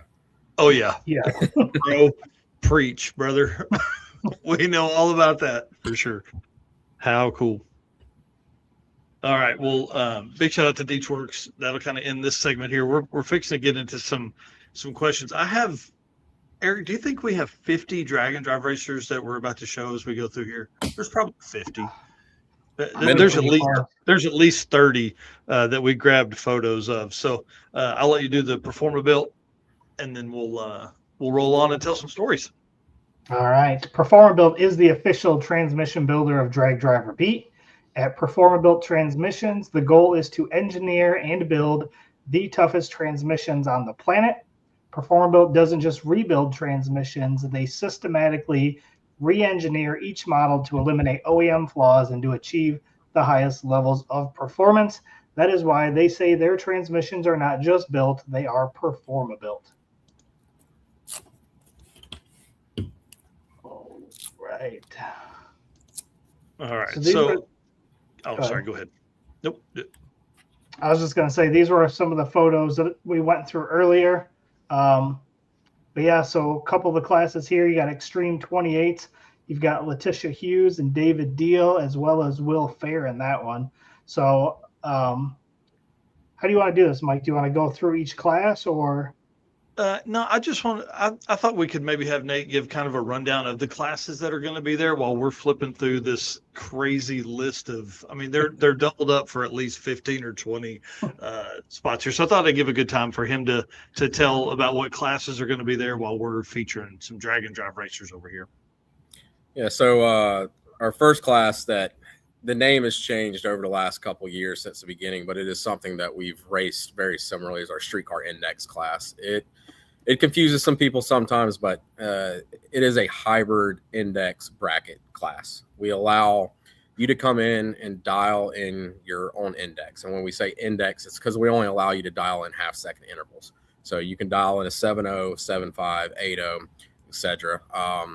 That class has been, over the years, one of our biggest classes. And last year, we bumped it up to allowing 128 entries. So that class is sold out almost every single year. That one, it pays out the top 16, includes a 4 checkpoint cruise. So a little bit of a drag and drive there. After the cars get teched in, they receive some paperwork that says, hey, these are 4 locations that you have to go to, take a picture, then send it in to us before they can even make their first pass. We've got our new to this year is our Little Gangsters class. Jimmy and Poland been kind enough to allow us to bring that on. It's obviously been extremely popular. We wanted to do something a little differently with it. We pretty much asked them permission. Hey, you know, we don't want to step on anybody's feet, but if we bring this class in, we want it to be the highest purse that y'all have ever had. So we are doing 2 win. It is $30,000 to win, 64 car entry. During chip draw, we'll also be doing our billet coins for chip draw, like we've done our no time classes the last couple of years. There'll actually be 4 gold coins. It'll be the first pair and the last pair. So coins L, left lane, right lane 1, and left lane, right lane 32. Those coins will be gold in color, and the racers who pull those 4 coins will receive $500 instantly. So how cool. Yeah, so during chip draw, we'll be paying out $2,000 total to 4. So we've got that going. Little Gangsters is new to us, so that'll be the first time that we've ran that. We also have one other no time class. It's our no time overdrive class. That class has been done really well for us the last couple of years. We usually sell it out. Down in the Southeast, we've got a lot of guys that run these no time overdrive classes. DCT versus all-wheel drive, we introduced that last year, and it did very well. We had a lot more last year for the first year than we anticipated having. We've had a lot of good sponsors come on. Sissio has been kind enough to get in there with us, Torque Works, and the Shop Houston with Mac. But that class, we are actually splitting it into as well, so there will be a 16 and a 16 for that. We've got our heavyweight class, very similar. Heavyweight we've kind of ran since the beginning. This year we've broken it down to 2 classes, but very similarly to stick shift, the street car shootout. It'll be 1 through 8 qualifiers will be in a class of their own. In the second class, we've got our stick shift class, and I know a lot of people are highly anticipating that one. Last year we introduced it to a little bit of a higher level last year, and we got overwhelming support last year. Last year we sold it out at 50 cars over 2 classes, and the one thing that we've kind of noticed with the stick shift classes is those guys really put on a show, and they show up and they break more shit than anybody. The violence of stick shift is awesome. And the payouts they're tiny. They're not very big for a lot of stick shift classes. So we wanted to change that. We are paying out the highest person stick shift history in total over a breakdown of 3 classes. It's a $35,000 purse over 3 classes, but to win the outlaw class, someone will be leaving with $25,000. Come on, dude. That's what's up. It'll be a big one there. And then we've got our Extreme 28s class that always brings out, a lot of the bigger heavy hitters. And then the Street Car Shootout class. So this year we've added to it. It is 5 classes in total. You'll have qualifiers 1 through 8, and then you'll have a group of 16, another group of 16, and then a group of 32, and then another group of 32. Oh, wow. So 150 total registered for that. 104 spots will go out for it. And that will also be paying out the highest person streetcar shootout history. It's a $50,000 person total. And the winner of the streetcar shootout elite class will be leaving with $20,000 also. Jeez, dude, that's awesome. That's awesome. Wow. Talk to me about this drive. When do they do the drive? How is that factoring? So the way it works is as soon as you get to the track, obviously get unloaded and everything, get the car to tech. At tech for the streetcar index class, they receive a paper that has, I'd show it to you, but I can't give everybody a heads up on where they're going. Yeah. But it has 4 locations in and around Rockingham. So they're not typically the drive. It lasts from the time you leave the track till you get back. By the time you stop at the locations, get your 4 pictures, it's a little over an hour drive. Oh, cool. And but they'll do that before qualifying? Yep. So before they go into, so index actually doesn't have qualifying. They get 2 test passes beforehand. But E1 is, it's 128 cars. We do random pairings for that for the first 4 rounds. But before they can pull into those lanes, they had to have sent their 4 pictures in, and they receive a sticker essentially that goes on their car that verifies, hey, I made the 4 checkpoints. How cool, man. That's awesome. So King of the Open Road had a very similar format with their setup. That way, once guys got to the track, they would be in street mode, but once they got to the track, they were back. They weren't in street mode anymore. They could get their car ready to race and do all that and be the same, be the same setup all weekend, not like a drag and drive where you're swapping. Yeah. So last year for the class, we didn't do an around town cruise, but we did. We had them go across the street over at the Speedway at Rockingham Speedway and do a cruise there, and 130 cars going around that racetrack did not work like we thought it was going to. Yeah. We created a 40-mile-an-hour traffic jam, and I mean it was awesome, but it was really funny to see everybody kind of just getting on the gas in pairs, and then coming up to turns, everybody slamming on brakes. These tires aren't made to turn. It was a cluster. Thankfully, there was no incidents and everybody got out of there, but it was a sight to see for sure. I bet. Yeah. We had talked about that a little bit on the show last year. It was like how you were going to do that with so many people around there. So we started it out single file also because in our heads, in my head, I did the math on how long the track was, how long each car was with a gap in between and all this. And I was like, we got plenty of room to do single file around this place. We got to 2-3 wide and it still wasn't enough. Yeah. That's awesome. Well, tell us who's coming back from last year's winner list to race this year. Pretty much everybody. Going through our winners, there's definitely not really between the runner-ups and first. There's nobody, honestly, that I'm looking at and haven't seen that is already registered or at least getting ready to register.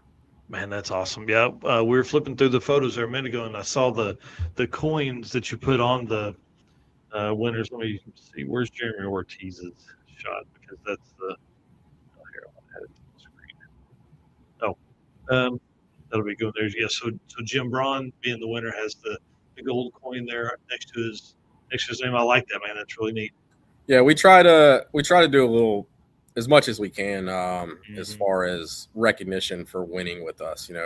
One thing that we do is where our winner circle is. We have a banner for each year that shows all of the winners, the class, and all that. we are planning on, as the years go and we get a larger group of winners, kind of starting to do something one of the nights for the races where we almost have like a champions dinner where we bring just those guys in that have, won over the years and allow them to bring their crew and their family. And we do something kind of one-off for them. We want winning with us to be something that's, celebrated. Yeah. That's cool, man. It's a great idea. That's a great idea. Where are we at? I want to know how do you set the rules for these classes? Because that's probably one of the hardest things that's out there. Do you have a committee? Are you, what's the way you do that? Rules are not fun. There is no making everybody happy, and it really doesn't matter what you do. And I spent a lot of time the first couple years really trying to achieve that. And what ended up happening was our rules started becoming more and more intense, writing full on rule books for classes. And, that was one of the things that the splitting of the classes with the blind qualifying has kind of allowed us to get a step back and be a little more looser with the rules, to allow, more cars to get in and really allow us not to be put in any really tough decisions. We won a couple years ago, we had a racer call out another racer for something that was essentially a gray area type thing. And we had to send them home, and it was tough. And, it was a very loose suspension rule. And we kind of especially last year and this year, we kind of made the decision that, we need every single rule with us can't be gray. There's nothing about it that can be gray. It's either this is it or not. There's no more of that. One of the principles of Street Car Braggin Rights is once we set rules, we do not change the rules once a ticket sells for that class. Yeah. So that's something that we see at a lot of races. A very large race back a few months ago, 2 weeks before the race for the stick shift class, the rules changed. And that's insane. You register for, when I spend my money with you as a racer and I register for a class, I read those rules and I registered for that class based off of those rules. Mm-hmm. Nothing should change ever in any way. It's a slap to any racer's face if you change the rules. Now I understand that, things happen throughout the year, especially for races that have point series and multiple races, and parity adjustments need to happen as far as weight. That's a little different, but having a one-off event, selling a bunch of racers tickets and then popping up typically for somebody that has a very large YouTube following, and making a rule change so they can get in is something that we do not do. Yeah, that's pretty tough. And in my notes here, I just wrote, the struggle with rules is like you almost, as a promoter, you hate to rule a class to death, but man, people find gray areas, and then you've got to go squash that gray area, and then everybody complains, but everybody's always trying to find the gray area. So no, it's funny that typically the ones that complain the most about the rules are usually the ones who are kind of in that area themselves. It's usually the fast guys that are complaining about the fast guys. It's really weird. We never get like a 10-second car that's calling out a 7-second car in the class, and they're like, oh, no. It's literally always the fast guy.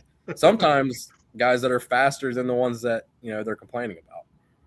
Yeah. It's tough. And I cannot imagine, Eric, can you imagine the circuit at 476 cars? No way. No way, dude. Oh my gosh. That's, you're talking about thousands of passes per day. Thousands, dude. Yeah. Last year our racer count was a little over 550. Man, that's awesome. As great as it was, you can write a schedule on paper down to the millisecond, and in drag racing, we all know anything and everything can happen. And unfortunately for us, last year we were struck with oil down after oil down after oil down, and we realized very quickly that we needed more time. We needed to cut some back. So one thing we did last year is we had roll racing for the first time, and I really enjoyed it. And it's something that we're going to do in the future. It's just going to be its own one-off event. Cool. Yeah. It's something that mingling it with our event without adding multiple extra days. It's just not possible. Yeah. Well, and with that many cars, you don't need it. You don't need the extra car count. You know what I mean? No, not at all. And one thing that we've always done with Street Car Braggin Rights is we've always had our final qualifier on Saturday morning. And the reason we've done that is for the most part, every year, we've wanted our race to be able to race that the 9 to 5 guy who gets off work Friday at 5 can load his trailer, get on the road, be there that night, sleep, make the final qualifier in the morning, and race that day. Yeah. We've unfortunately gotten past that. Dude, you way too many cars for that. So last year, with 500 plus cars and having that final qualifier on Saturday and then going into eliminations, it's just, dude, it's too hard. Unless you want to race till 3 or 4 in the morning, it's just not possible. Yeah. And you still run the risk of that. You know what I mean? Like, oh yeah. Plus, so will you do your driver meeting and stuff Saturday morning this year then? So we'll actually do it Friday after the final qualifier. So the way we're structured this year is we typically have always started qualifying on Friday. So we've done 2 qualifiers on Friday, with the third being on Saturday. We've actually increased by 2 days. So Wednesday we'll have a qualifier Wednesday night for Q1. Oh, wow. So we'll have Q2 and Q3 on Thursday. We have a racer appreciation party sponsored by the Track Guys Insurance on Thursday night. And then Friday, we will have our final qualifier early in the morning for all classes. Once we do that, we'll be able to get everything locked in, set our grids. We'll have a driver's meeting, and we'll go into E1 on Friday night. Oh, hell yeah, dude. That'd be awesome. So, because I think I tried to watch it last year until the end. I just didn't. I didn't make it Saturday night. I barely made it. Well, talk to us a little bit about the fireworks. Obviously, that's a pretty cool, unique thing, makes for cool photos. How did that idea come about and all that? I mean, as simple as I can put it, I'm a bit of a pyrotechnic. I love fireworks. My birthday's New Year's Eve, so I was kind of born on a fireworks holiday. It's grew up kind of getting fireworks on my birthday as my birthday present. So yeah, whenever we looked into doing our first event, that was something that I really wanted to do. We've got a little extra special display set up this year. But yeah, fireworks is it's something that I enjoy. And a lot of other racers enjoy it. Since the beginning, we've actually done for our finals of every class, we do salutes down at the end. So whenever the final pair goes down for each class, we send fireworks up in the air for those. Oh, that's awesome. Yeah, which always looks cool in the videos and pictures when you see on those. That's for sure. It looks awesome. Dude, what other events are you attending that kind of help give you inspiration? So again, this one sounds a little crazy, but so I live in Augusta, Georgia. Matter of fact, here at my shop, I'm a mile and a half down the road from the Augusta National. Oh, nice. Playing golf, and at the end of the day, the Masters at the National, it is the most prestigious golf tournament in the world. And I've been really fortunate to grow up around it. Not only see inside the course things that are going on, but outside the course, be a part of hospitality events. I've helped cater for Rolex. A lot of big corporate sponsors come in, and you kind of see how things are done at a more elevated level. Mm-hmm. And we try to mimic a lot of that stuff, and that's not something you really get in drag racing too much. If I had more money, there'd be a lot more things going on, but we get our inspiration from a lot of higher end events, going to big stuff, Super Bowl, stuff like that. I haven't been fortunate enough to go to it, but I watch those big events. And the one thing that I'm doing whenever it's happening is I'm paying attention to knickknacks and stuff, like the way things are set up, banners, we got to do that. We got to do that. I've got a file on my phone that probably has 5,000 pictures that I send to my buddy, Matt.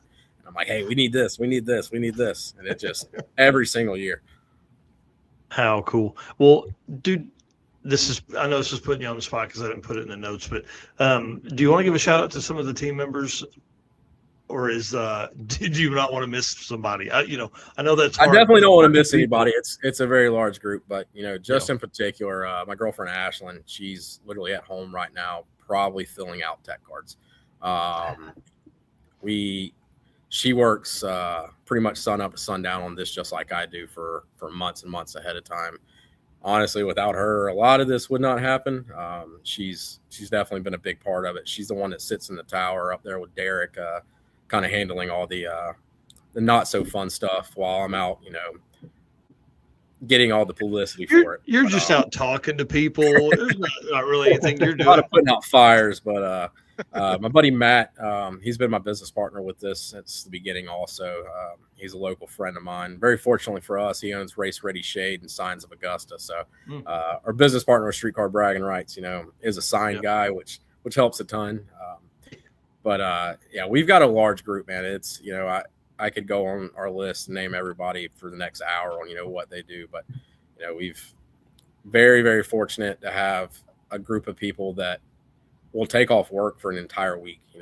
These guys, they're my friends, but they're putting in vacation time to come work for free, and that's something that it goes a long ways. We're extremely fortunate to have them.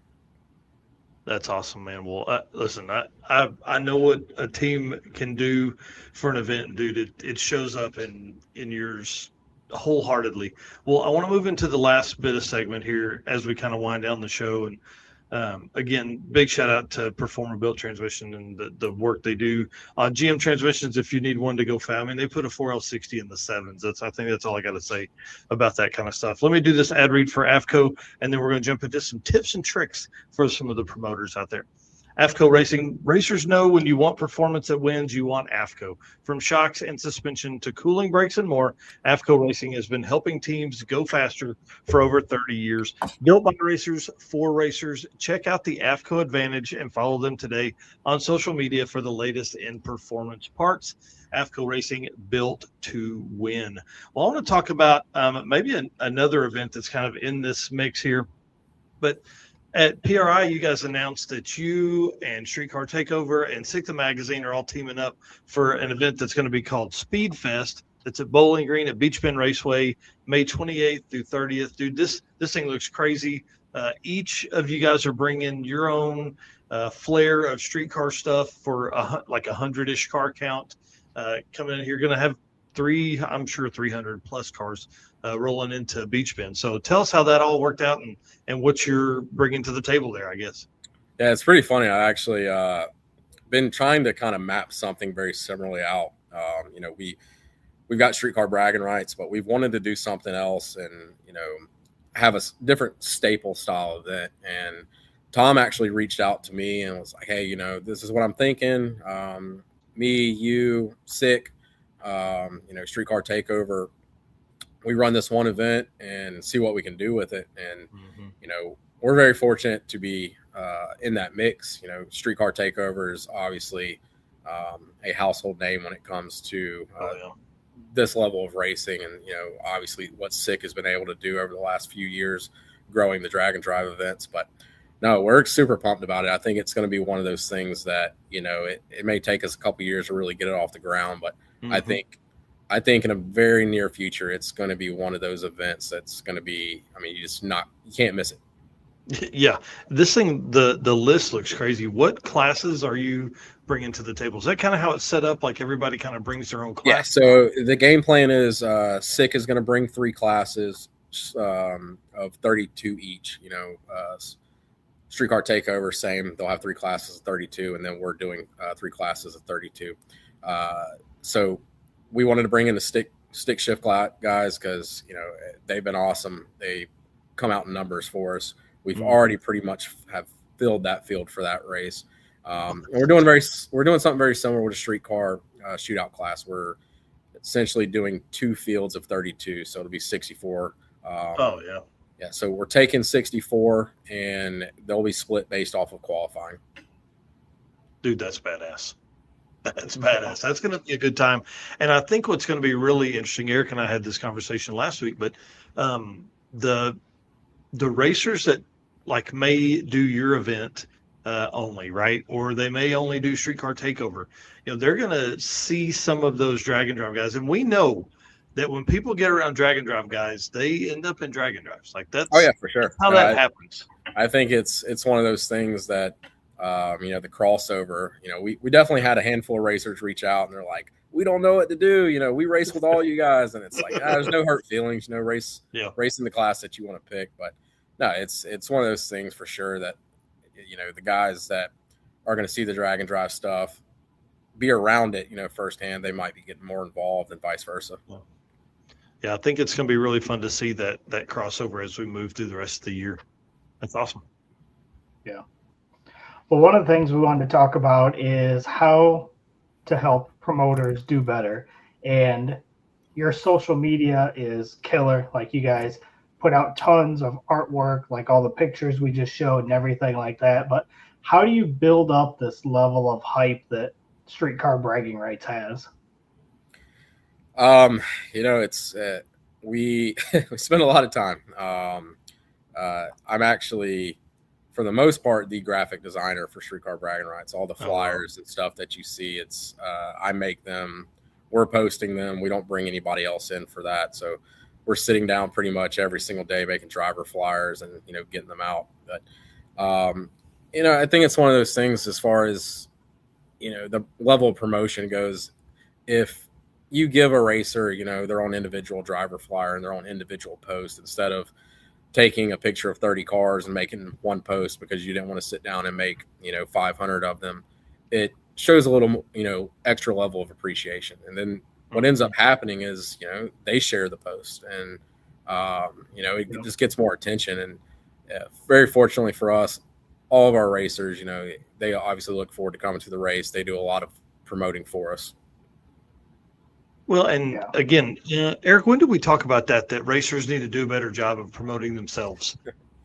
You know what I mean? Like, a couple of weeks ago, but that's one of the biggest things is like for promoters to put out a piece of artwork with their stuff. It makes a very easy post for them to make, because they can either, screenshot that post or they can share it. I will always say, save that photo and make your own post around it. So, Richard just called me out for that. One thing that anybody that anybody that races with us, or a lot of people that don't race with us, I message people pretty much every day, and I definitely piss some people off. I've been blocked by a handful of people, but it's the level of promotion that we have to get to build this thing. I if you look in my inbox, I think yesterday, after making a post about crew badges, I sat down and copy and pasted to probably 700 or 800 people.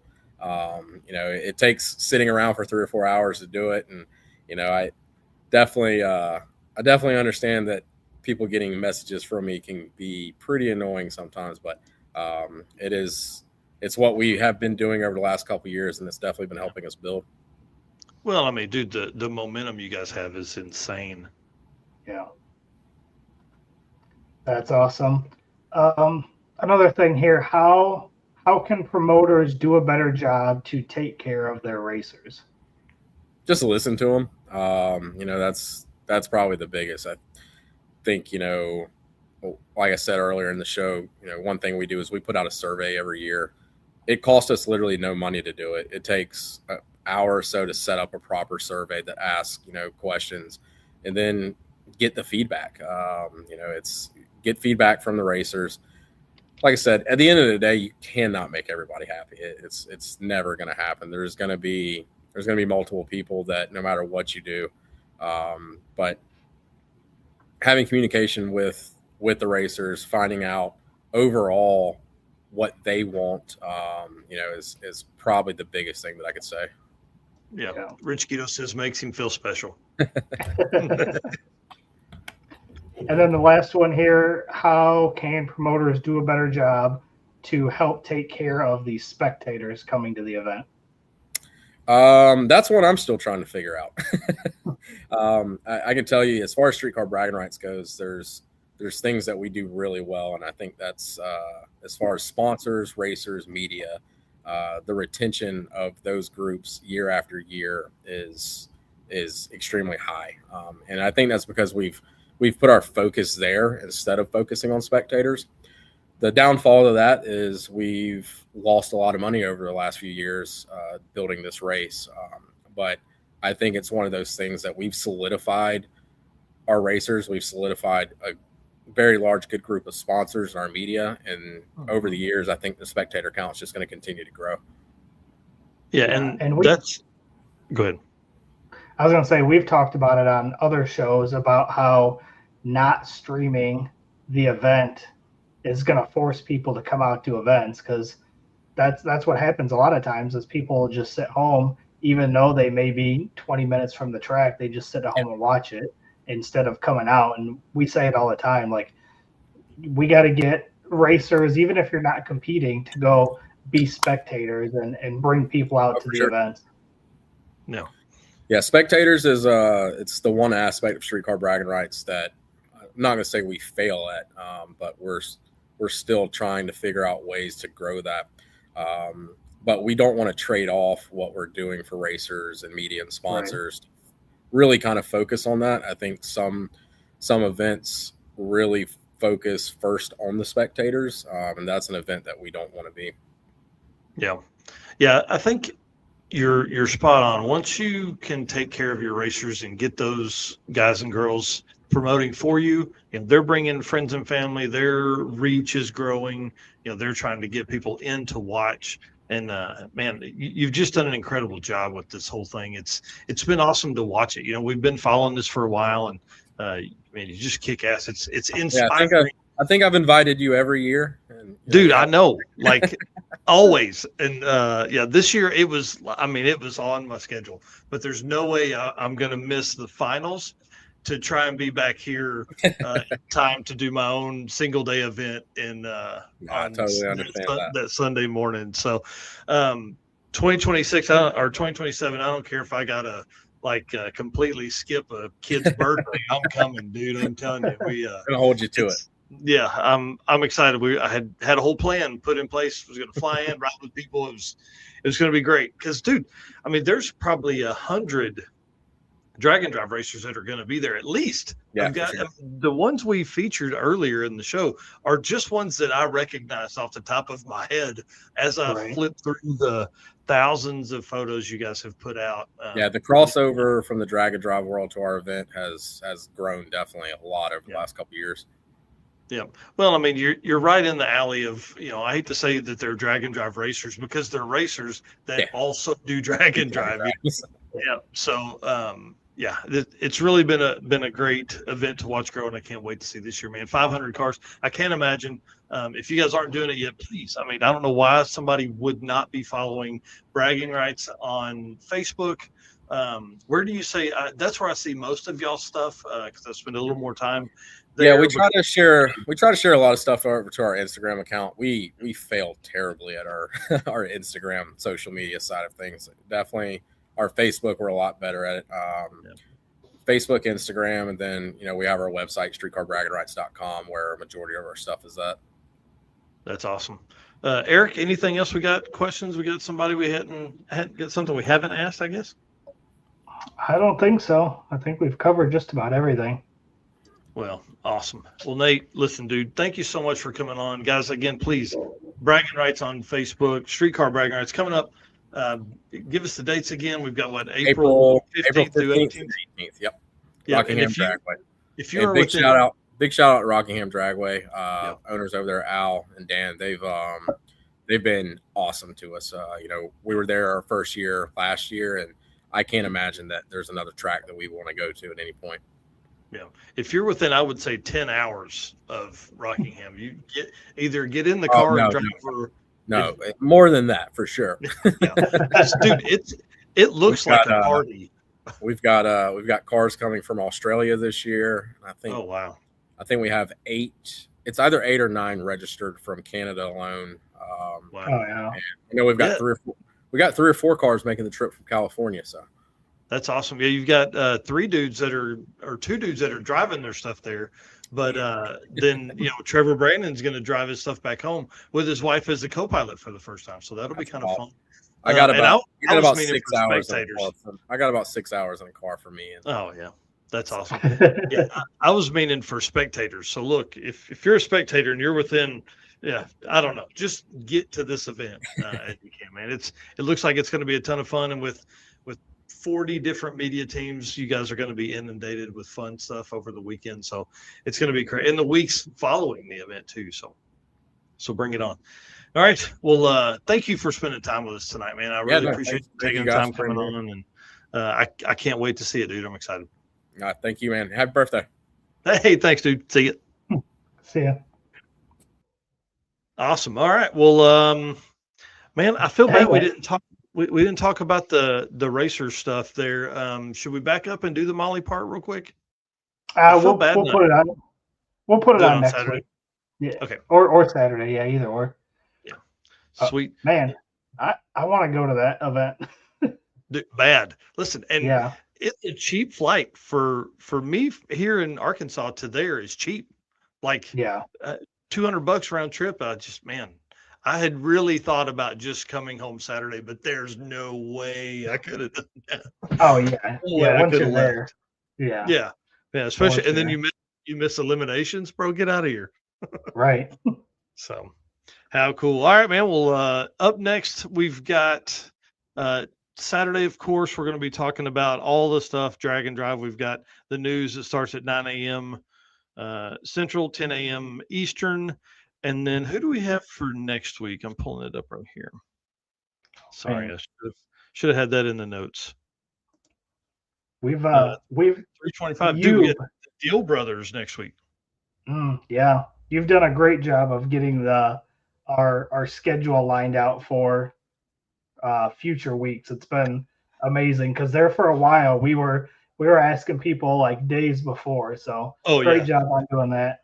Well, thanks, man. One of the coolest things happened. We've been talking to a high-level manufacturer within the drag racing community. They make other stuff, but drag racing is what we're obviously concerned with. And trying to set a date, and have been trying to set a date since PRI.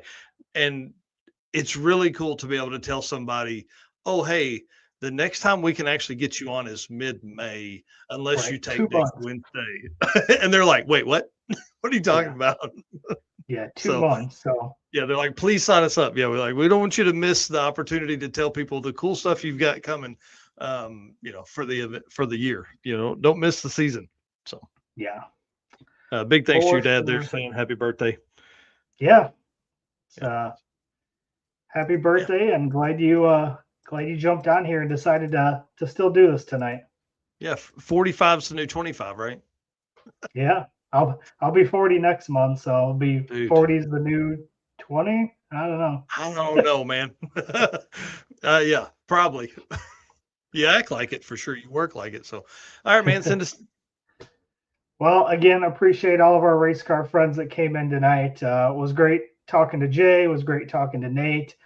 Everybody came in here, wished you a happy birthday, which was awesome. Glad to see that. Again, can't wait to see all of our race car friends here soon, as we're just getting ready to start really getting into the season. Super excited about that. And again, thanks to all of our sponsors. We can't do all the things that we do if it wasn't for this list right here. Summit Racing Equipment, Deechworks, Molly Motorsports, Driven Racing Oil, Howard's Cam, JayWire Solution, AFCO Racing Products, Performa-Built Transmissions, Car Chains 3D, and our newest sponsor, Low Dollar Motorsports, PowerTube TV, WAF Racing, Sweet Patina, and Racing Junk. And we'll see everybody Saturday morning. Yep. See you.